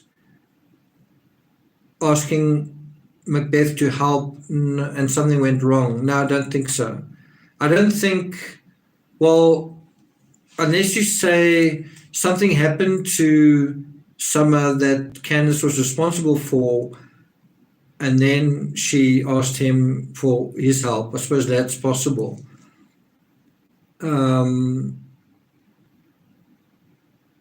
I suppose that's possible. So yeah. Also, what I found really ironic was Chris McDonough saying, "Wow, there's a dead end here," meaning, as you turn into Ben Hill Road, it says dead end, and I don't know. I just found that really symbolic. Unfortunately. Maybe even more symbolic than a lot of us realize. Something that I don't really want to say, but I guess in terms of what you're talking about here, you sort of have to say it. Did you guys notice the pile of wood at the driveway entrance? So if you did put a 1, just see what that is. Heather O'Brien. Wow, Heather, thanks a lot. 30 Australian dollars. Thanks a lot, Heather. Heather's been very helpful sending through photos, and so a lot of 1s. So if you haven't seen that, put up a 2. Thanks a lot, Heather. I still haven't had a chance to open up those emails you sent. I've been out all day, but I will look at them. Thanks a lot. And to answer your question, I am on Facebook. Okay, so all of you seem to have seen it. There's just 1 or 2 who haven't. So, but basically, that pile of wood, if you haven't seen it, if you watch my previous video, it's in the final images of the video. You'll see that there. Let me just address this question. La de Doodles. I also don't think an abused child would fall asleep easily around their abusers. Abused children are hyper vigilant to what is going on around them.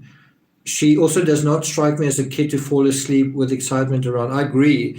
I mean, can you imagine Summer falling asleep in church? I can't. I don't know whether she was sort of awake all night. That could have been a factor. What was going on the night before, that could have been a factor. But I really don't think she's sleeping. I don't think it's innocent, that last photo. I think it's trying to look innocent and it's not, kind of thing. So let me address that, the pile of wood. I think that's also something worth paying quite a lot of attention to, more attention than people have paid. So first of all, there's a huge pile of wood, I guess it's firewood, that Don actually asked for. He basically said something along the lines of, I'm going to deal with your question in a second, Veronica. I just want to make this point. Let me just read it quickly. I first thought Don did something to her. Now I'm not sure if Don and Candace hit her or sold her. Her stepsister CPS has taken the kids away on the day of the disappearance. I must say, I've been kind of surprised that the children weren't taken away much earlier on. So I kind of thought, isn't it obvious that the children aren't safe?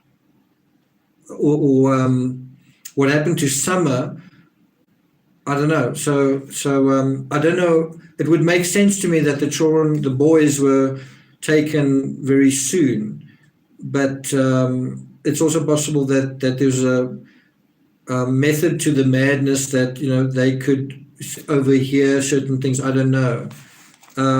I actually approached a reporter in Tennessee with this information, trying to get the facts, because at that point it was a rumor, and she simply didn't respond. So that's kind of what I was dealing with.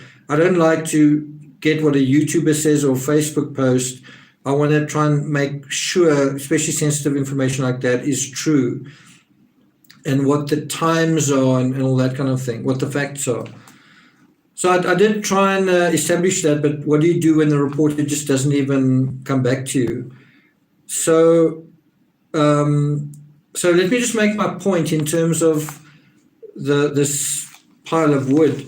My first thought is that it's like a pyre. Do you know what a pyre is? Pyre. Do you guys know what a pyre is? The Vikings use it. And so people were asking Don, what do you want? We want to give you money. We want to send you food. What do you want? And he was like, don't send money, or I don't know if he said don't send money, but don't send food.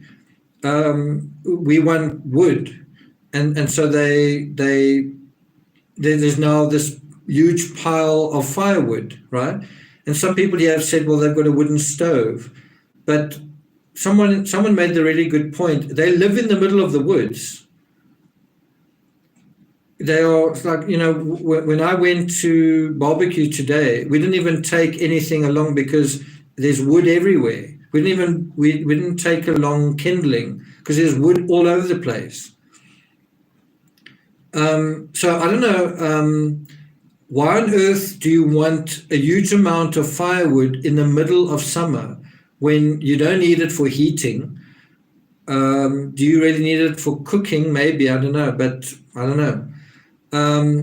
I couldn't help thinking, is it for a certain other purpose? Couldn't help thinking that. Is it? I don't know. But there are two long-term ways of getting rid of a person, human remains. There are two basic ways. The one is fire and the other one's water. Talking about permanently where you're never ever going to find it again. The one is fire and the other one's water. If you bury human remains, well, you're going to find bones like you sort of did with the Casey Anthony case. Burying human remains isn't going to get rid of them unless they never exhumed, but they often are, and you've got the aroma kind of thing. So is the firewood suspicious? Maybe it's not. The fact to me that it's in the middle of summer and it's supposedly so hot, they're having the hottest days, but you're thinking of fire. I don't know, it seems a bit odd.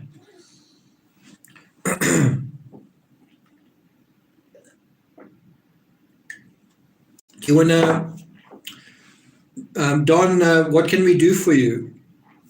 Can you print flyers? Can you talk about this guy Billy that I saw sneaking around the neighborhood? All the different things that you could do, but he wants firewood.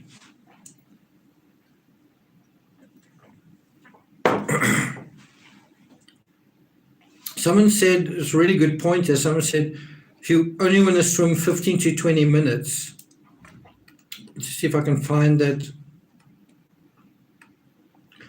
Auburn, to swim for only 15 to 20 minutes wasn't the swimming spot at a state park. Yeah. Wendy Mortimer, pyre is for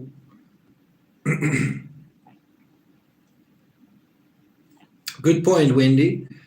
Tammy Gray, why would they ask for firewood in July, the heat of summer? That's it.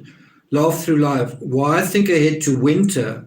Yeah, wouldn't you think about winter in autumn or the fall? Why would you think about winter now? shimmer soul, the wood has to dry out a long time. Okay, it's a good point, I suppose. Christine, that's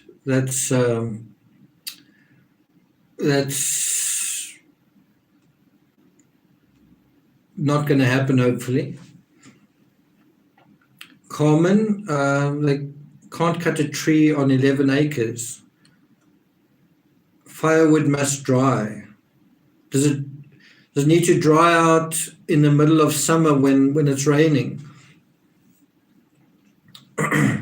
Okay, so let's deal with a little bit more there. So something that my ears picked up when Chris McDonough was talking was him driving, I think, past the turnoff and then noticing the very steep drop off from the road, and then him saying, there's a creek down here. Did you guys catch that?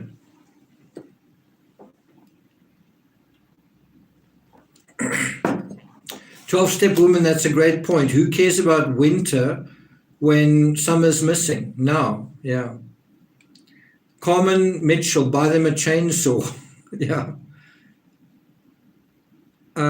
Flying Ryan 1986 says, obviously 99% of you never been around wood heat or wood stove. Okay. Suppose it's possible. So Flying Ryan, I don't know, do you have a wood stove? Or are you starting to collect firewood?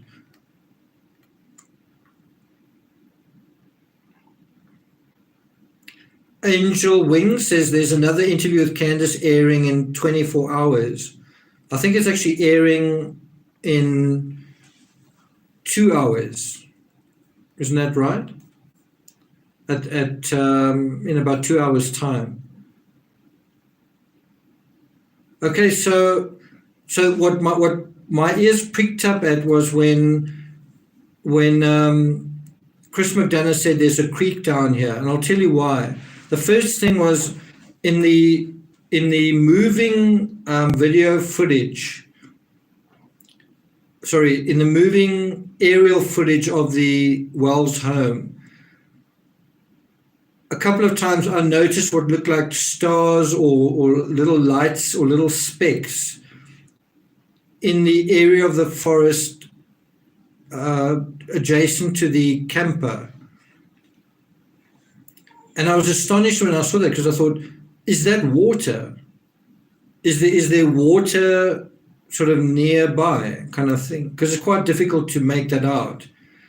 And I couldn't find an answer to that. You couldn't really see it on Google Maps. And I kind of wanted to know, is there water there? And so Chris McDonough going there, he very quickly established that there was. I think he could see it and he could hear it. Now, the importance of this is a couple of things. Firstly, I don't know if you guys have looked at Candace's TikTok account. The video she posted before the swimming video, in other words, June 14, the night of June 14th, she kind of captures what sounds like a thunderstorm. A lot of it is just dark. A lot of it is nothing to see, but every now and then there are flashes of lightning, and it sounds like there was a big storm. And I don't know if any of you live in the area, but wasn't there a big storm on June 14th? Wasn't there a lot of rain on June 14th?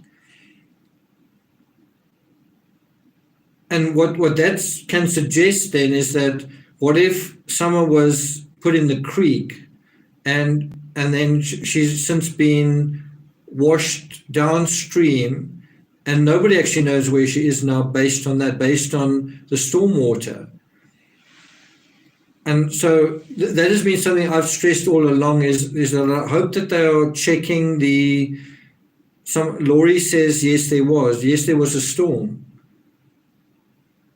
Are they checking that particular waterway? And that then brings me to an unpleasant thing that I'm going to bring up. I'm sorry to bring it up. I'm only bringing it up because it's something I dealt with in the West Memphis 3 case. It's intertextual, something I've dealt with before, and I can't help kind of joining dots. I don't know whether is something to join here or not. But did you guys notice Chris McDonough pointing out a snapping turtle? Did you guys notice that at the swimming hole?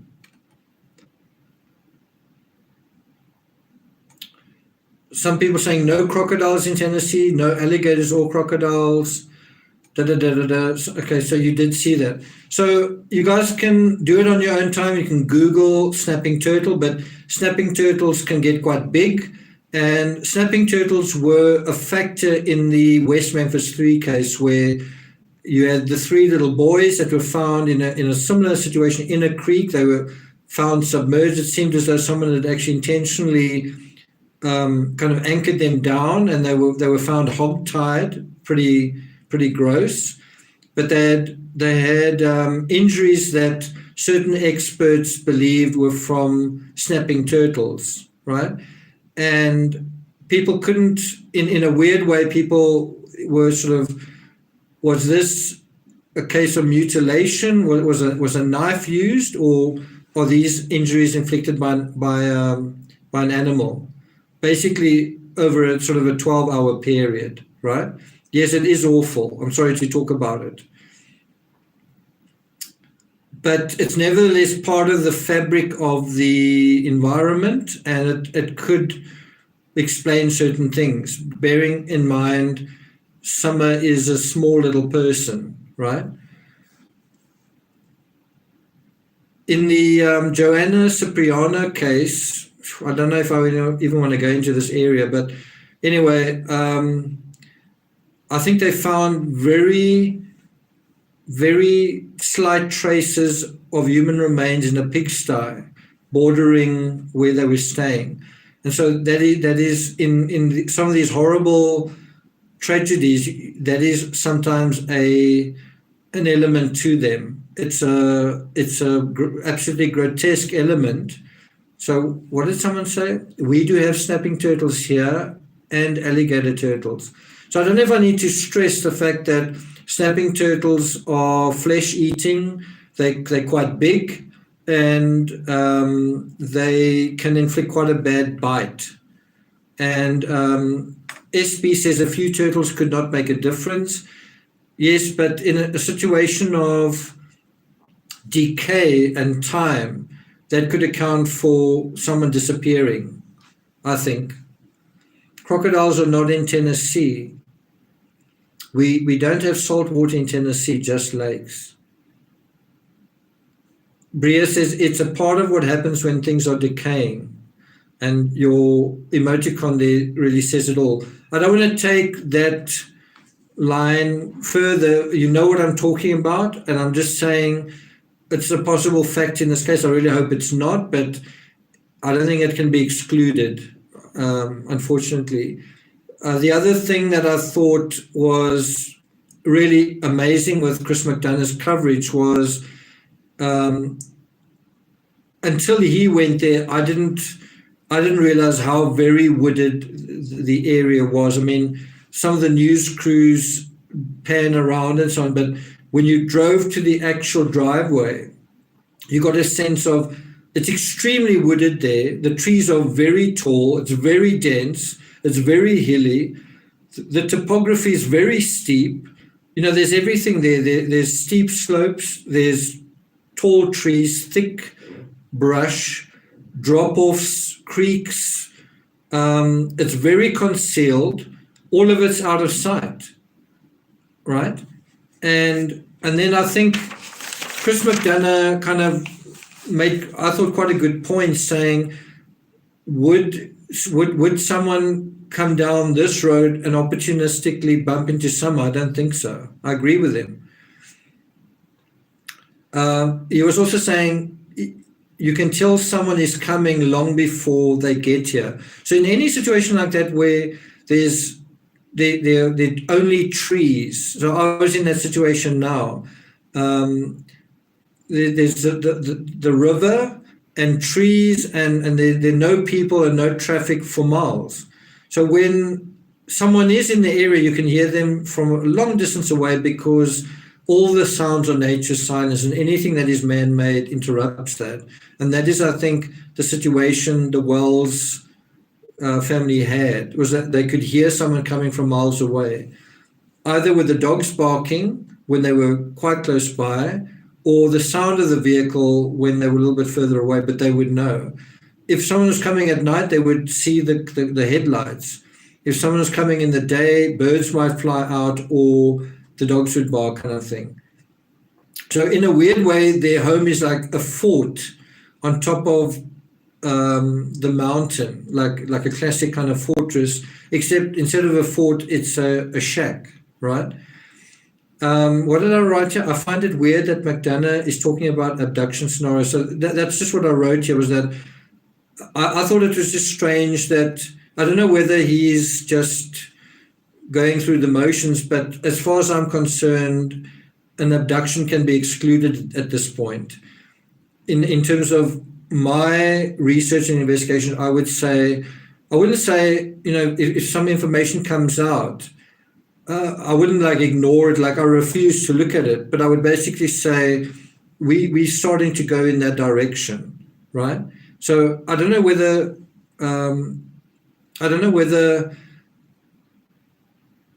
one's got to, like, at this point, 40 days later, say, hey, no, we must keep an open mind. Don't rush to conclusions, right? And this is kind of where we come to the flip side of what I said earlier.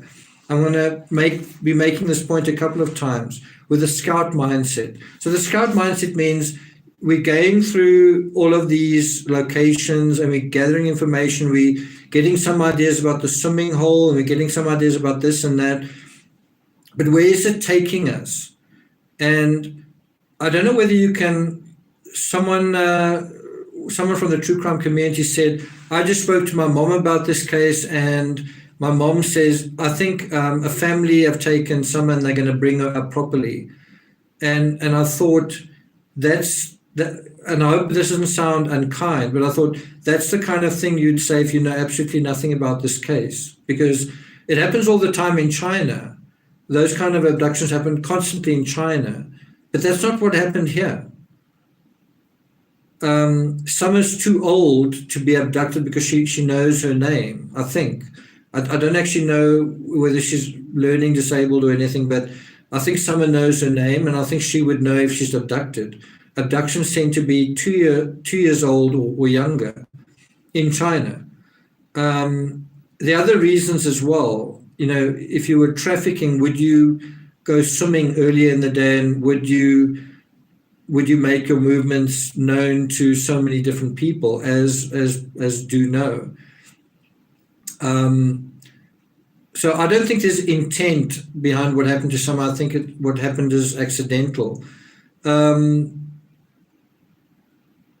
And so in terms of the scout mindset, I don't think you've got to keep looking through the trees and going, well, let's look at another tree. Could that be the abductor? I think you've got to start going in a particular direction. And I don't think it's very useful at this point to continue talking about abductions. And if you think that is rude or reckless or strange, well, why the TBI wanting to do another polygraph on Candace? Do you think that they believe there's an abduction? Do you think if there was an abduction or the law enforcement thought there was one, they would have announced it? So I think we need to start moving away from that in terms of how we interrogate this case. I'm not sure whether Chris McDonough brought this up, but a critical question here is, where was the pillow? Was the pillow found in the vehicle? If it was, where was it found? Was it on the back seat, the front seat, the back, in the back? And did they find any evidence on the pillow? The other thing that I think is interesting is that wrong photos were used in the billboards. Why are those photos of Summer with quite long hair? And I'll tell you what the answer is: because she looks happy. because she looks healthy, because that's not the real Summer. That's not the Summer that disappeared. That's a healthy, happy Summer. And that's the Summer that the Wells family are trying to convince you was the little girl that they brought up. A healthy and happy Summer. Was she healthy and happy? I don't think so. And isn't that why something happened to her? Because she wasn't healthy and happy. I don't mean, I just mean, in a situation of neglect, something like that's bound to happen in the end, right? I've also written here, was he coached while he was sitting there? I think a lot of people asked, do you think Macbeth was coached? And I thought it was kind of obvious. I don't think he was necessarily coached then and there, although McDonough did say, I think, that he looked towards his mother for support, and sometimes 15-year-olds do that. But I do think there was coaching before the time. I think there was an agreement of what they were going to talk about before the time. I think he thought about what he's going to say before the time. I think he had a version that he'd thought about before the time. I think he's been watching social media and deciding on what people know and don't know, and deciding what to say about that in advance. What's also mentioned over and over again isn't just that it was hot, extremely hot. It was extremely hot. I just don't think that that's the case. Sorry. I don't think it was extremely hot. I don't even think it was hot. I think it was somewhat warm. What else have I got here? I think what I've written here is just, and I think this is the last page, what I've written here is where Chris McDonough was asked by someone in chat, what do you think really happened? And he answered, I'll tell you that at the end of the week. I think he said, I won't say anything to protect the integrity of the investigation. I'm not quite sure what to say about that. Because I always hear that in the context, almost always hear that in the context of a defense position. You hear the Ramseys saying, we can't comment on that because you're trying to protect the integrity of an investigation, but that's also what they're saying 25 years later. Really, is the investigation at the point of absolute breakthrough? I can't answer your question on that because I could jeopardize the whole investigation. Or isn't there another reason I can't answer? Right? Because I could get into trouble, kind of thing. Now, talking about like the Ramseys or the McCanns, the same thing with the McCanns. No, we can't say anything. The McCanns didn't want to participate in the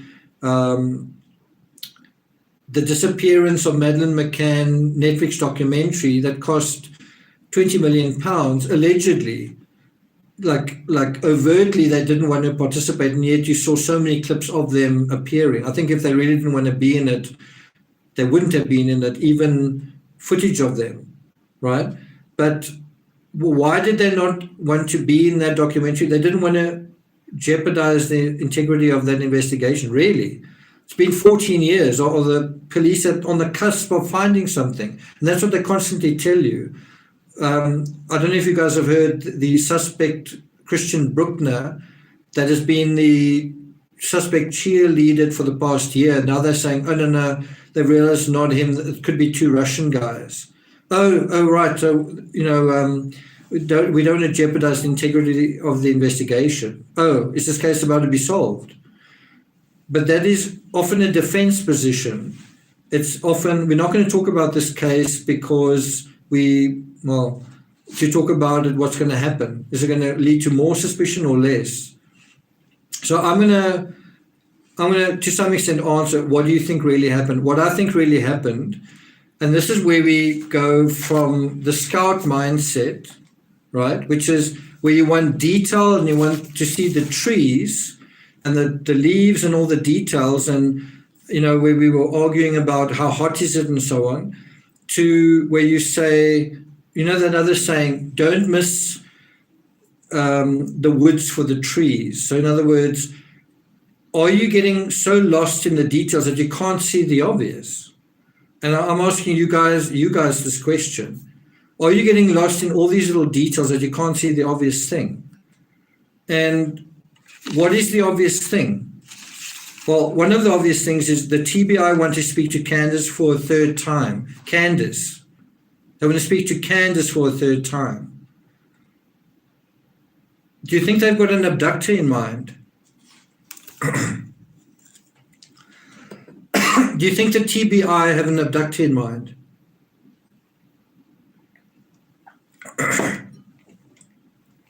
So if the question is, what do you think really happened? I don't think there was an abduction. And I said that really early on. I said it 5 reasons there was no abductor. And when I gave the reason, I said no opportunity.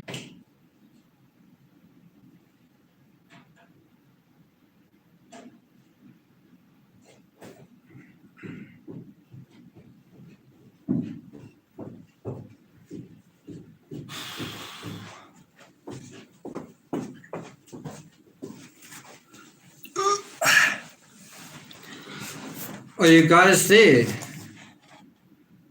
Can you see me? I just went to turn my television off. Can you see me? Empty chair and footsteps. Okay. Timmy, come.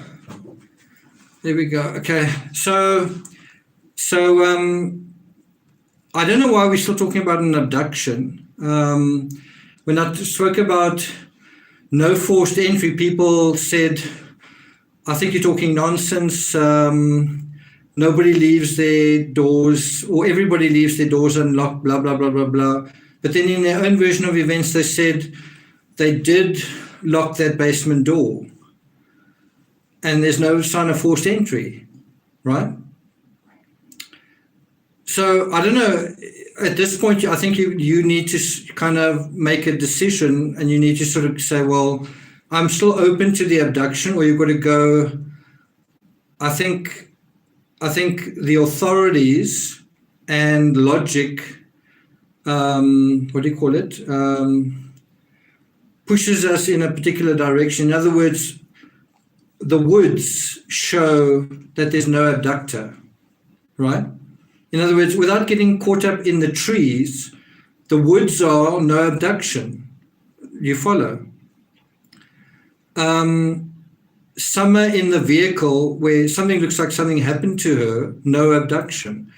Summer swimming and something going wrong, some accident, doesn't bring in an abduction if there's something wrong with Summer to begin with. So let me read this note that I wrote here. Regardless of the order or time spent here or there, what are we talking about? So Candace at the moment is arguing with Macbeth in terms of what she said to Chris McDonough. And you're probably going to see that in the next 2 hours when they do their show, right? When you see Candace talking, she's probably going to say, you know what, Macbeth, what he says, not true, and that's not true. And she's going to argue about the trees. She's going to argue about the details, right? And what my point is, it doesn't really matter whether they went to Hippie House first or Walgreens second or Sonic first or any of those places. What matters is that they were smoking and drinking and vaping and doing whatever they were doing with a 5-year-old on board, and then they went swimming. That's what matters. It doesn't matter that they went to Priceless and spent an hour there, or that the car was hot, or that they were looking at TikTok videos in the car. What matters is that what they were doing, buying these substances and then going swimming with a 5-year-old who then had this experience, this incident that occurred in the water. Do you follow what I'm saying? It doesn't matter what the details are in terms of that fabric that we've just gone through today, in terms of we went to all these different places. Did they park in the shade or the sun? This or that. The bottom line is you are people that are using substances excessively while you've got a little 5-year-old with you. You're not paying attention to her, and she's swimming. Raymond Schramm, thanks a lot, Raymond.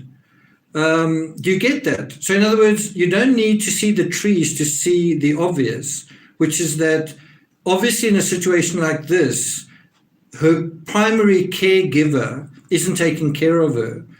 obviously in a situation like this, you can see someone coming into harm. You can see neglect happening. So why do you need an abductor?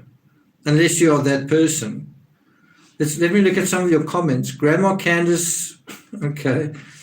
Grandma Candace, we definitely want to hear her story. That is becoming one of the most suspicious things now, is Grandma still saying nothing at this point, day 40. Joe Marjorie, I think they are too confident she isn't on their property. Candace said smothered. That means something. I have a bad feeling about Grandma. Accident in the basement.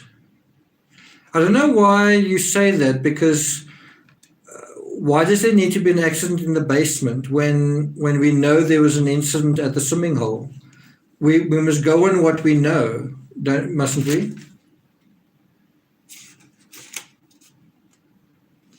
And another thing that I wonder is, was Candace at the swimming hole to celebrate? Was she about to inherit something from her father? Was she about to, bear in mind, Don inherited the house that they lived in, the property they lived in, from his father. Was Candace about to inherit something from her father, and was that what she was wanting to celebrate that day, 6 weeks later? Do we know if Cadaver Dog searched the property? I think we do know that.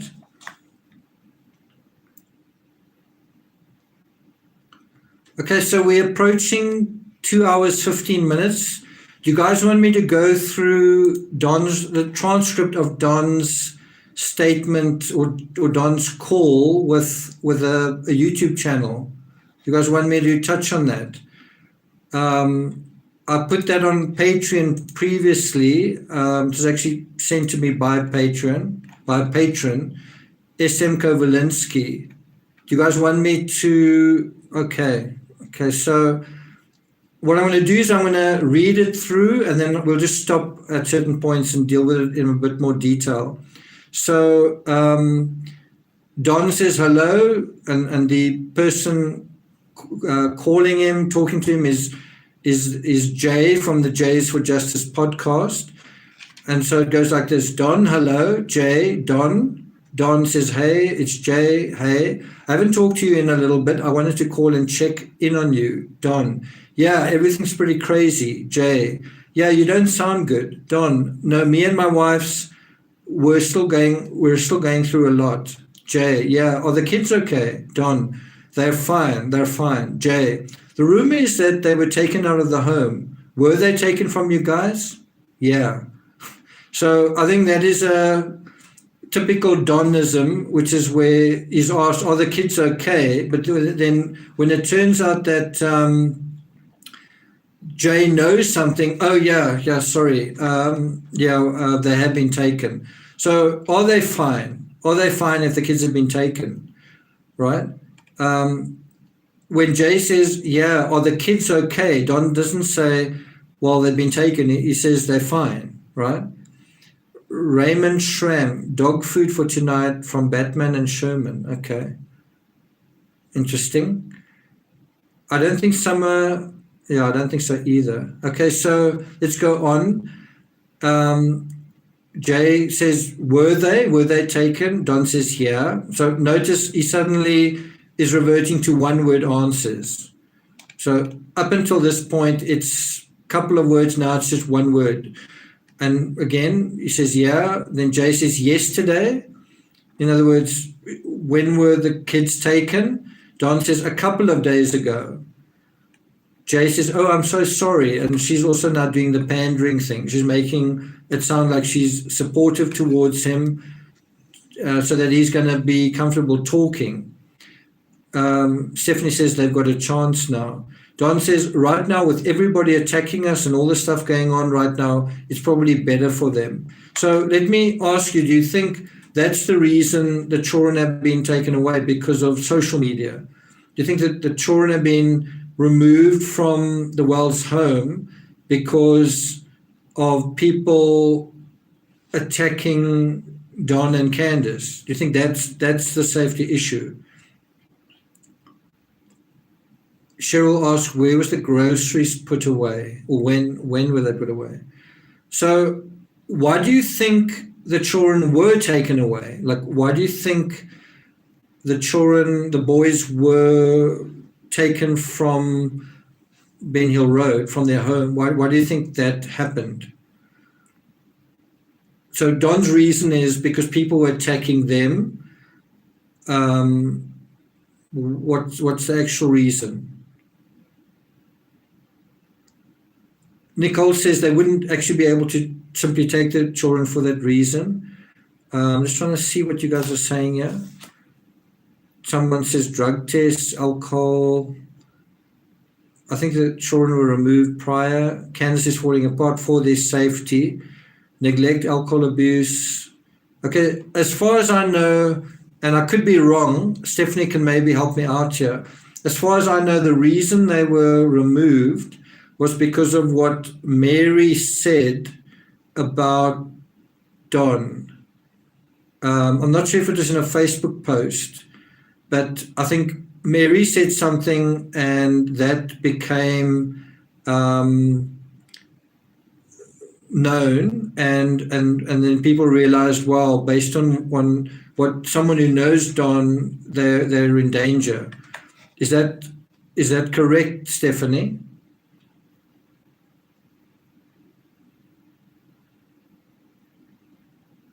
Stephanie, are you there?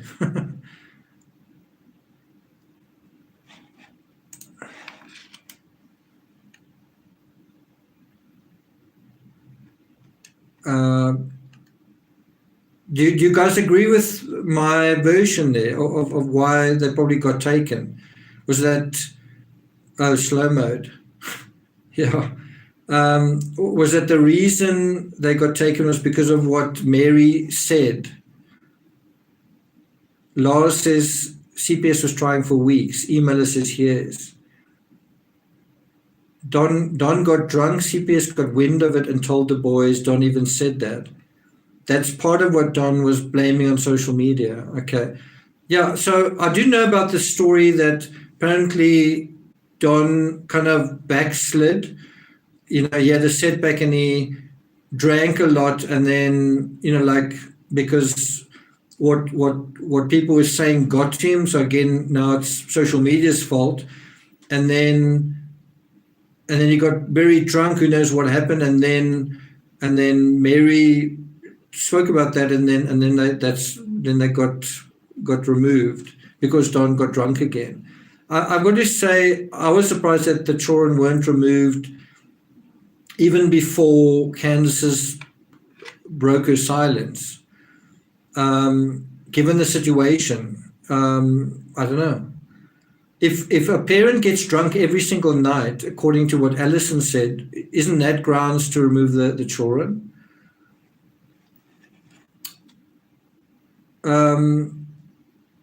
Okay, so let me go back to the thing. So Jay asked, was it for their safety, like from that? Don says, no, there's more to it than that. But so Don doesn't really want to say why exactly was the case. So Jay says, is there more in the case with what? And then Don says, these cops, and then there's silence. So they're talking about why the kids were taken, and suddenly there's silence. And Jay says, are you there? Don says, and everywhere we go, they take pictures of us, and it's on and on and on, and it's just never ending. So Don's kind of saying social media is the reason that there are any problems with their children. Social media is to blame. And yet Don has been engaging with social media, saying, you know, God bless you, and Candace as well, pray for us, kind of thing. Anyway, Jay says, yeah, were people still coming to the house? You cut out for a second there. Don says, well, yeah. We had the cops come up here the other day. They want Candace to do another lie test. But I told her, unless it's TBI, don't do it, because they are just trying to unintelligible their way around something. So Don here is admitting that Candace is going to be tested a third time, right? And that brings me to another, like, can you see the woods for the trees, is I'm going to ask you the question. I'm not going to answer. I'm just going to ask you the question. Who do you think could or should be the prime suspect in this case?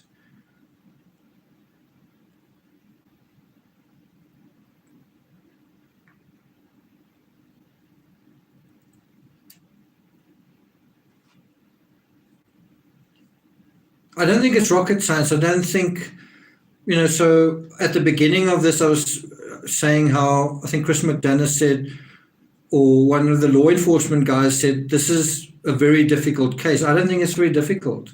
I think what exactly happened, the trees, is quite difficult. I think where Summer is right now is difficult. What happened to Rosemary Bly is difficult. I don't think the rest is that difficult. I think the same applies to you're gonna maybe raise your eyebrows at this, but I think the same applies to the Ramsey case and the McCann case. The woods are actually quite clear. The trees are a little bit more difficult. So anyway, she goes on to say, this is Jay, says, is this the sheriff that wants her to do it? Meaning the lie detector. Don says, I don't know for sure, but Jay says, wow. Don says, I mean, I'll cooperate fully with TBI or whatever, but, and I think that's a classic statement from Don. Now, bear in mind what, let me just see this comment here. Thanks, Lars. I've heard you say Macbeth a few times. I'm confused. That is the 15-year-old. That's the way that this channel addresses him. I've got to be honest, I'm a little bit wary of, and this happens quite a lot in true crime. You can have a point where you're allowed to, or people say certain things, and then later on, when you've done that, then they will come and say, okay, if you've used this name or a photo, well, all of that's got to be removed. Right? So I don't want to have my content removed because of that. And I don't know, you guys in chat, using his name might mean it'll be removed anyway, but I can't really do anything about that. But it's because of privacy issues and because of legal issues that I'm trying to be careful. I've actually seen that happen in the past where that has happened. So that's really the reason. So, so just to come back, Don says, I mean, I'll cooperate fully with TBI, whatever, but, and I think, according to law enforcement, they are cooperating, but, they are giving lie detector tests, but they need to do another one and another one. I mean, have you ever heard of people doing multiple lie detector tests? So that, I think, is the story in a nutshell. I'll cooperate fully with TBI or whatever, but. So Jay says, have you thought about getting an attorney? Don says, yeah, we have an attorney. And I wonder whether the attorney is a public defender. I wonder whether they haven't been given one by someone else. I also wonder whether that attorney didn't say, stop posting on social media now. Stop posting on Facebook, everybody, because it seems like at a certain point, everyone did stop posting. Don did, as Don posted subsequent to the 14th, public defender, did, as Candace posted again, has Grandma posted anything? That they all seem to just stop posting kind of at the same time. So Deb says, yes, he did today. What did he post today, Deb? Anyway, it goes on to say, yeah, we have an attorney. Jay says, oh, okay. Don, Jay, what does he think she should do? Meaning Candace. Don says, what's that? Jay says, does he think she should do it or no? In other words, Jay's asking, does the attorney think Candace should do the polygraph or not?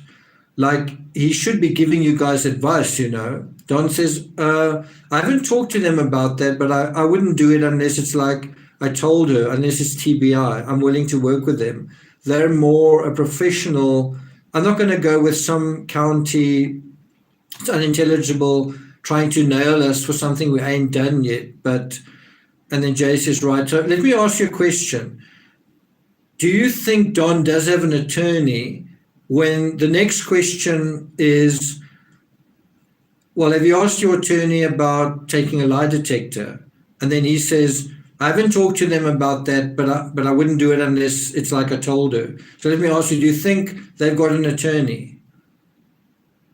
If you're being asked to take a lie detector test and you have an attorney, wouldn't you ask the attorney something about that? You know, can you be present for the lie detector test, or I'm not going to take another lie detector test. You can't keep making me take another one, whatever. But he says, I haven't actually talked to them about that. I haven't talked to my attorney about Candace taking a third lie detector, not even the first one, the third one. So what are you going to talk to your attorney about? Maybe that's a question to ask Don. Don, what are you talking to your attorney about? What is your attorney telling you, right? Don says, I ain't even going to talk to him, meaning some county's authorities, I think. Jay says, so did she tell them that? Don says, no, I'll tell them that though. Jay says, they don't want you to do one, just her. Sorry, they don't want you to do one though, just her, meaning, so in this dialogue, it's kind of established, although I guess you've got to take Don's word for it, that according to Don, the T-Bar want to talk to Candace. They want her to do another lie detector. And bear in mind, we heard him in the media saying something about she's on her way to do another polygraph or something like that. But it is a fact that Candace has now taken quite a few polygraphs. And so, you know, like you say, why are you, you know, like look at the trees, look at the details. It's, you know, was it a hot day? Well, who are law enforcement talking to over and over again? Who are law enforcement talking to over and over again? And then I think the answer is Candace. They're talking to Candace more than anyone else, just talking to a lie detector test, saying, you know, you take another lie detector test because whatever you said in the last one probably wasn't true or wasn't good enough. You take another one. Now you must take another one. And the fact is, Candace was the last person to see Summer alive, possibly even beyond that. So Candace was also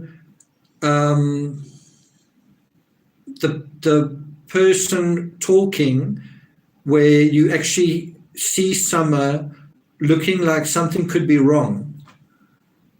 And what is her mother saying? Oh, I wish you'd gotten her arm up. And when the video's taken, her arm is down, like her arm has slumped down, she's slumped down, right? That all of that is very suspicious. What Candace is saying is suspicious. And we also want to know from Grandma, what is going on there, Grandma? Let me just address this. SM Kowalinsky, you know, right now we are dealing with your transcript, so thank you very much for that. You say, I don't think it's unreasonable to infer that Candace had an illicit interest in Macbeth and that this played an essential role in the etiology of events and in her response to them. See, these are the kind of patrons we've got on Patreon. These are the kind of people in the True Crime Rocket Science community. So eloquent, so awesome. Thanks very much, SM Kowalinsky. Yeah, I don't think it's unreasonable at all to infer something inappropriate there, totally inappropriate enough that you'd want to hide, go to a lot of trouble to hide something. Cindy Target, nice surname. They have an attorney, and I'm fairly certain they both know what to take to beat a polygraph. I think I've heard something that if you take Xanax, then that can help you stay on baseline or something like that. But I mean, you can Google there are all sorts of things you can Google, like that. That's one of them. You can Google. I don't really want to go into it. It feels like you're actually helping criminals. But there are ways that you can deal with a polygraph. Not saying that you should try it. From what movie does it come where the guy says, try and you will fail? Okay, so it goes like this. Jay says, they don't want you to do one though, just her. Don says, no, yeah, just her. Yep. Jay says, yeah, everybody's really pointing fingers at her. They really are. Don says, yeah, and they're all dead wrong. Quite interesting choice of words there. Dead wrong. Also interesting that Don is not throwing Candace under the bus. I think you've got to ask why. Does Candace have something on Don? What is the glue holding their relationship together? Why is Don supporting Candace? What is going on? I mean, if you take what we've just said, was something inappropriate going on with Macbeth, Don should be not very happy about that. And Don should be, if Don's aware of it, wouldn't he want payback? Wouldn't Don want to settle the score?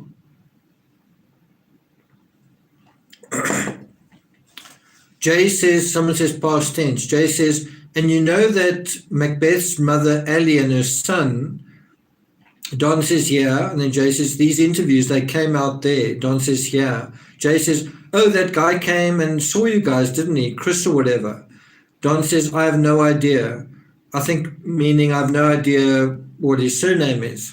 Not I have no idea who the guy is. Jay says, did he come to your house, Chris McDonough?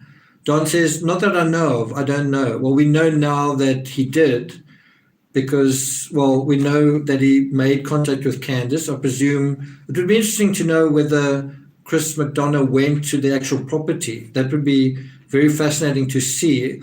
I mean, can you imagine if he's going to take us through a walkthrough of the house, the inside of the house, or of the outside of the property, or to the trailer, or the inside of Grandma's trailer? I mean, if that's the case, that would be pretty incredible. And I have to say that it's probably maybe a bit of a strange thing to say. I mean, we've got to acknowledge and remember that a little 5-year-old girl is missing in the middle of all this. But from a purely true crime perspective, true crime is quite exciting and quite interesting in that social media can play such a fluid and vivid and vital and direct role in bringing these people to life in a way, and that you can literally go inside. In the Chris Watts case, you had body cam doing that, but now you can actually have social media creators. In Chris McDonough's case, he's an ex-cop, but he's nevertheless right now a creator that go into these situations and bring them to life and bring them to the rest of the world, bring them to us. And that is quite an incredible thing. I mean, true crime is really evolving and becoming this really almost 4-dimensional tapestry these days. It's really quite phenomenal when you pay attention to it. So anyway, Jay says there's so much going on. I just had to check in with you because there's so much swirling around, and I just want to get it from you. And Don says it's just crazy. I mean, she's at the end of her rope, meaning Candace. And one wonders how much of this is not done on purpose. Is the idea to make Candace worry? Is the idea to make Candace potentially crack? Then Don says, she ain't got a friend, one hardly, except for in church. We have a few friends, and even they question stuff, but it's just ridiculous. And so he's saying, and again, that's also quite an interesting statement, at the end of her rope. It's quite an interesting statement, the flowery language in the word rope. If you think of what rope is, it's something that's stringy, right? If you think of a person and rope, you see what I'm getting at? Lars says it takes time to get cell phone records. We will get some answers. I do think that from the cell phone records, I think you're going to get a lot. I think.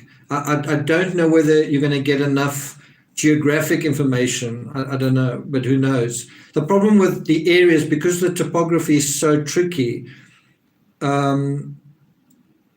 are certain areas that are like the Bermuda Triangle that it just doesn't pick up any, there are just no signals at all. And it's so bad that the searchers going to that area, the people searching for summer have complained that they can't even contact one another because their radios don't work, their cell phones don't work. And in that sense, it's making this search a lot more difficult. It's making this case, it's adding a layer of difficulty and complexity to it, which is sort of unusual. And, you know,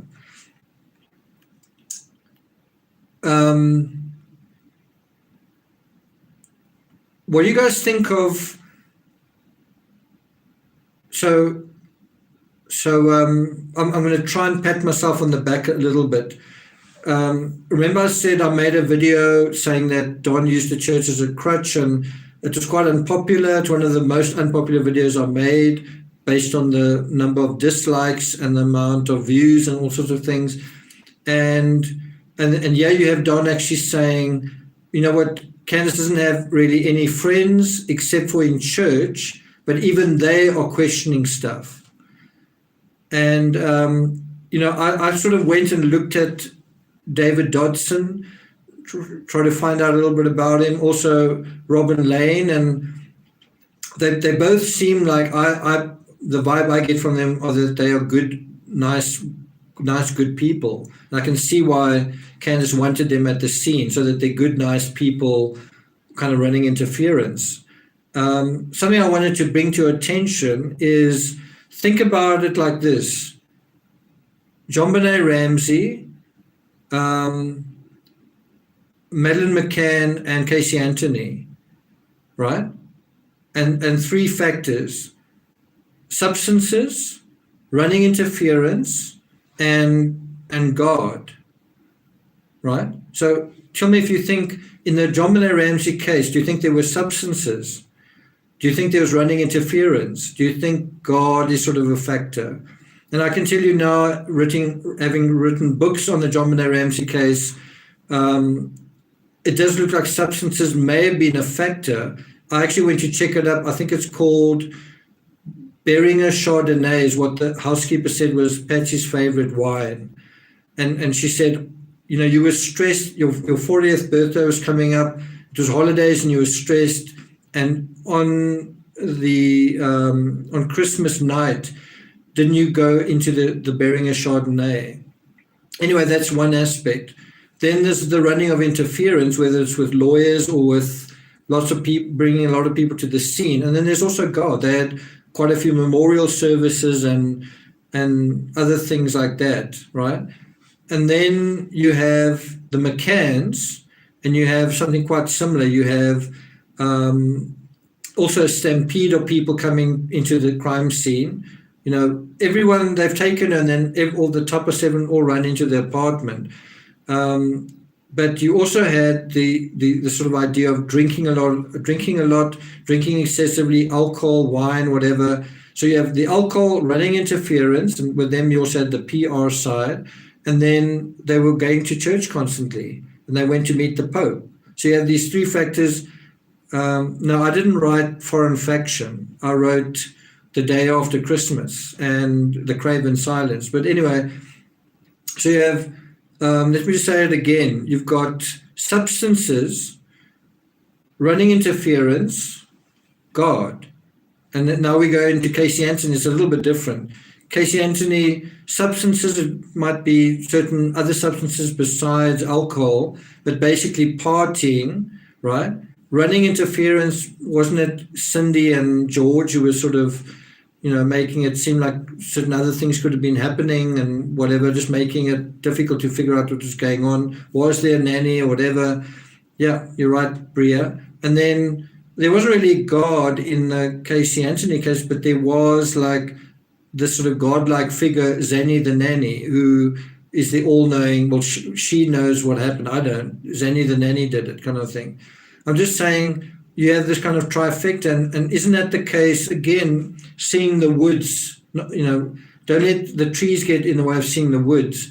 Substances, in the Wells case, there are a lot of substances.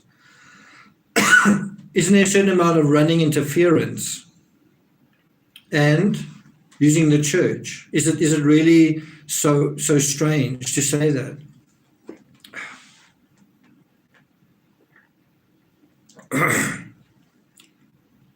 I don't know if I'm going to make 3 hours, guys. My voice is really going. Linda, you're right. It was a bit of a stretch. But basically in the Casey Anthony case, you can at least make the link with 2 of them, right? You need to rest your voice. Well, I think an hour and 15 minutes from now, Chris McDonough's next live is coming out. I think we're all waiting for that with bated breath. I think we're also wondering, are we going to hear from Grandma at some point? Is he going to talk to Grandma? Carmen says TCRS is the best. Hit the like button. I see we are 971. On the previous video, we had 1,000. Let's see if we can hit 1,000. Keep us informed of future live events. Okay, do you guys have any questions? Are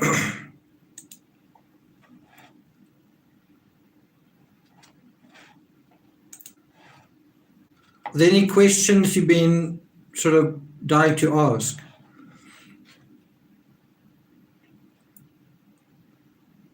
I just got blocked again by YouTube. Summer Moon could be found alive if that one issue is true. Miss Demeanor, another fantastic live, thank you. So the bottom line that I was trying to convey in this live, if I haven't conveyed it well enough, let me just reiterate it. It's that you've got to start off with the scout mindset. You've got to gather information, right?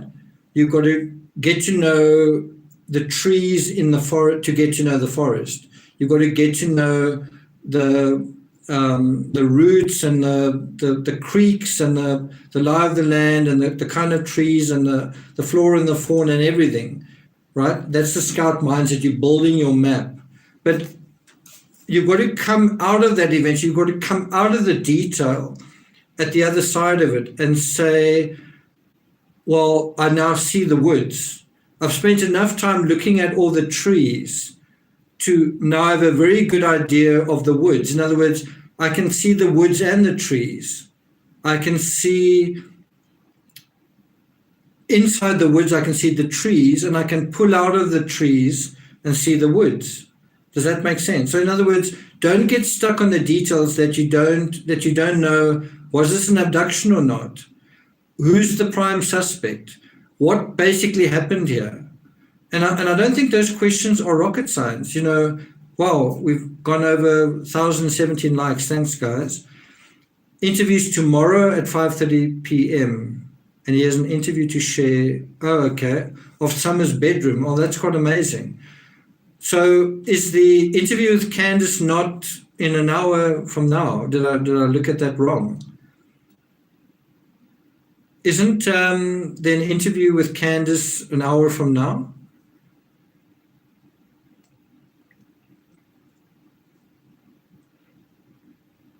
It's tomorrow, okay. Oh, it's tomorrow. Oh, that's a bummer. Okay.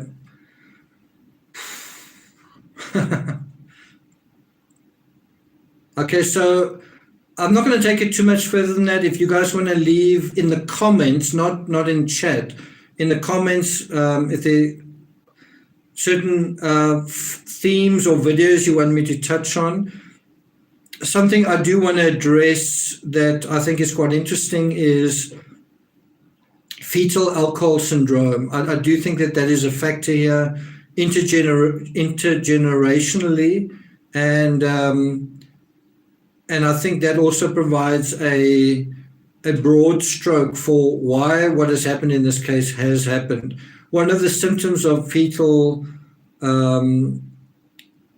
infant syndrome is poor impulse control, and I don't know whether the bottom line to this whole case isn't poor impulse control. Of all the people involved in this case, I don't know whether the bottom line isn't a case of poor impulse control. And what is the source of that poor impulse control? Well, isn't it a lifetime of excessive use of certain substances, including alcohol, and then having children even while under the influence, and then that gets even worse? Does that make sense? So, yeah, I'm not going to take it further than that. Thanks, guys, for being here. Let me just look at you guys. Lula Rude, scheduled for tomorrow. So they did change the time. Ellen B, Snow Lion, I'm just saying goodbye to all of you. Eternal Flame. Yeah, I thought it was on the interview room, but it's apparently tomorrow. Teresa, thank you from Australia. Margie, great live. Candice, good night. Deanna Ortiz. I must also, maybe it's better not to give away that kind of personal information. Laugh through life. Take care, everyone. Great evening. Sherry V, bye all. Okay, so I hope I've dealt with all of you. If I've missed something, just leave it in a comment and I'll try and address it. I hope you have a good rest of your Sunday, and I'll see you guys next time. Let me just thank the mods. Stephanie, thank you very much. Bria, I think 12-Step Woman, you're also here. Thank you very much. I don't know if I'm missing any of the other mods. Laura Catanese, thanks a lot for that. Thank you to all of you who've been involved in chat. Thank you to all the new subscribers and to all the super chats. Thank you to everyone who's contributed. Thanks very much. And I'm going to try and next week, I'm going to try and put out 2 videos a day. I'm going to try and keep the sort of intensity quite high for 1 more week, and let's see what happens with that. So I've got a feeling that things aren't going to go on and on and on. I think we're not that far from certain breakthroughs from law enforcement, because I feel like it is quite clear what is happening, and I think despite law enforcement saying what they're saying, I think they have a much better idea of what's going on than they're letting on. Personally, that's just what I think. That was the case with the Laurie Vallow case. That was the case with the Chris Watts case. That was the case with the Barry Morphew case. It's a tactic, right? And probably has worked again. Okay, guys, thanks a lot. Stephanie, thanks a lot, guys. Have a good night. Ciao.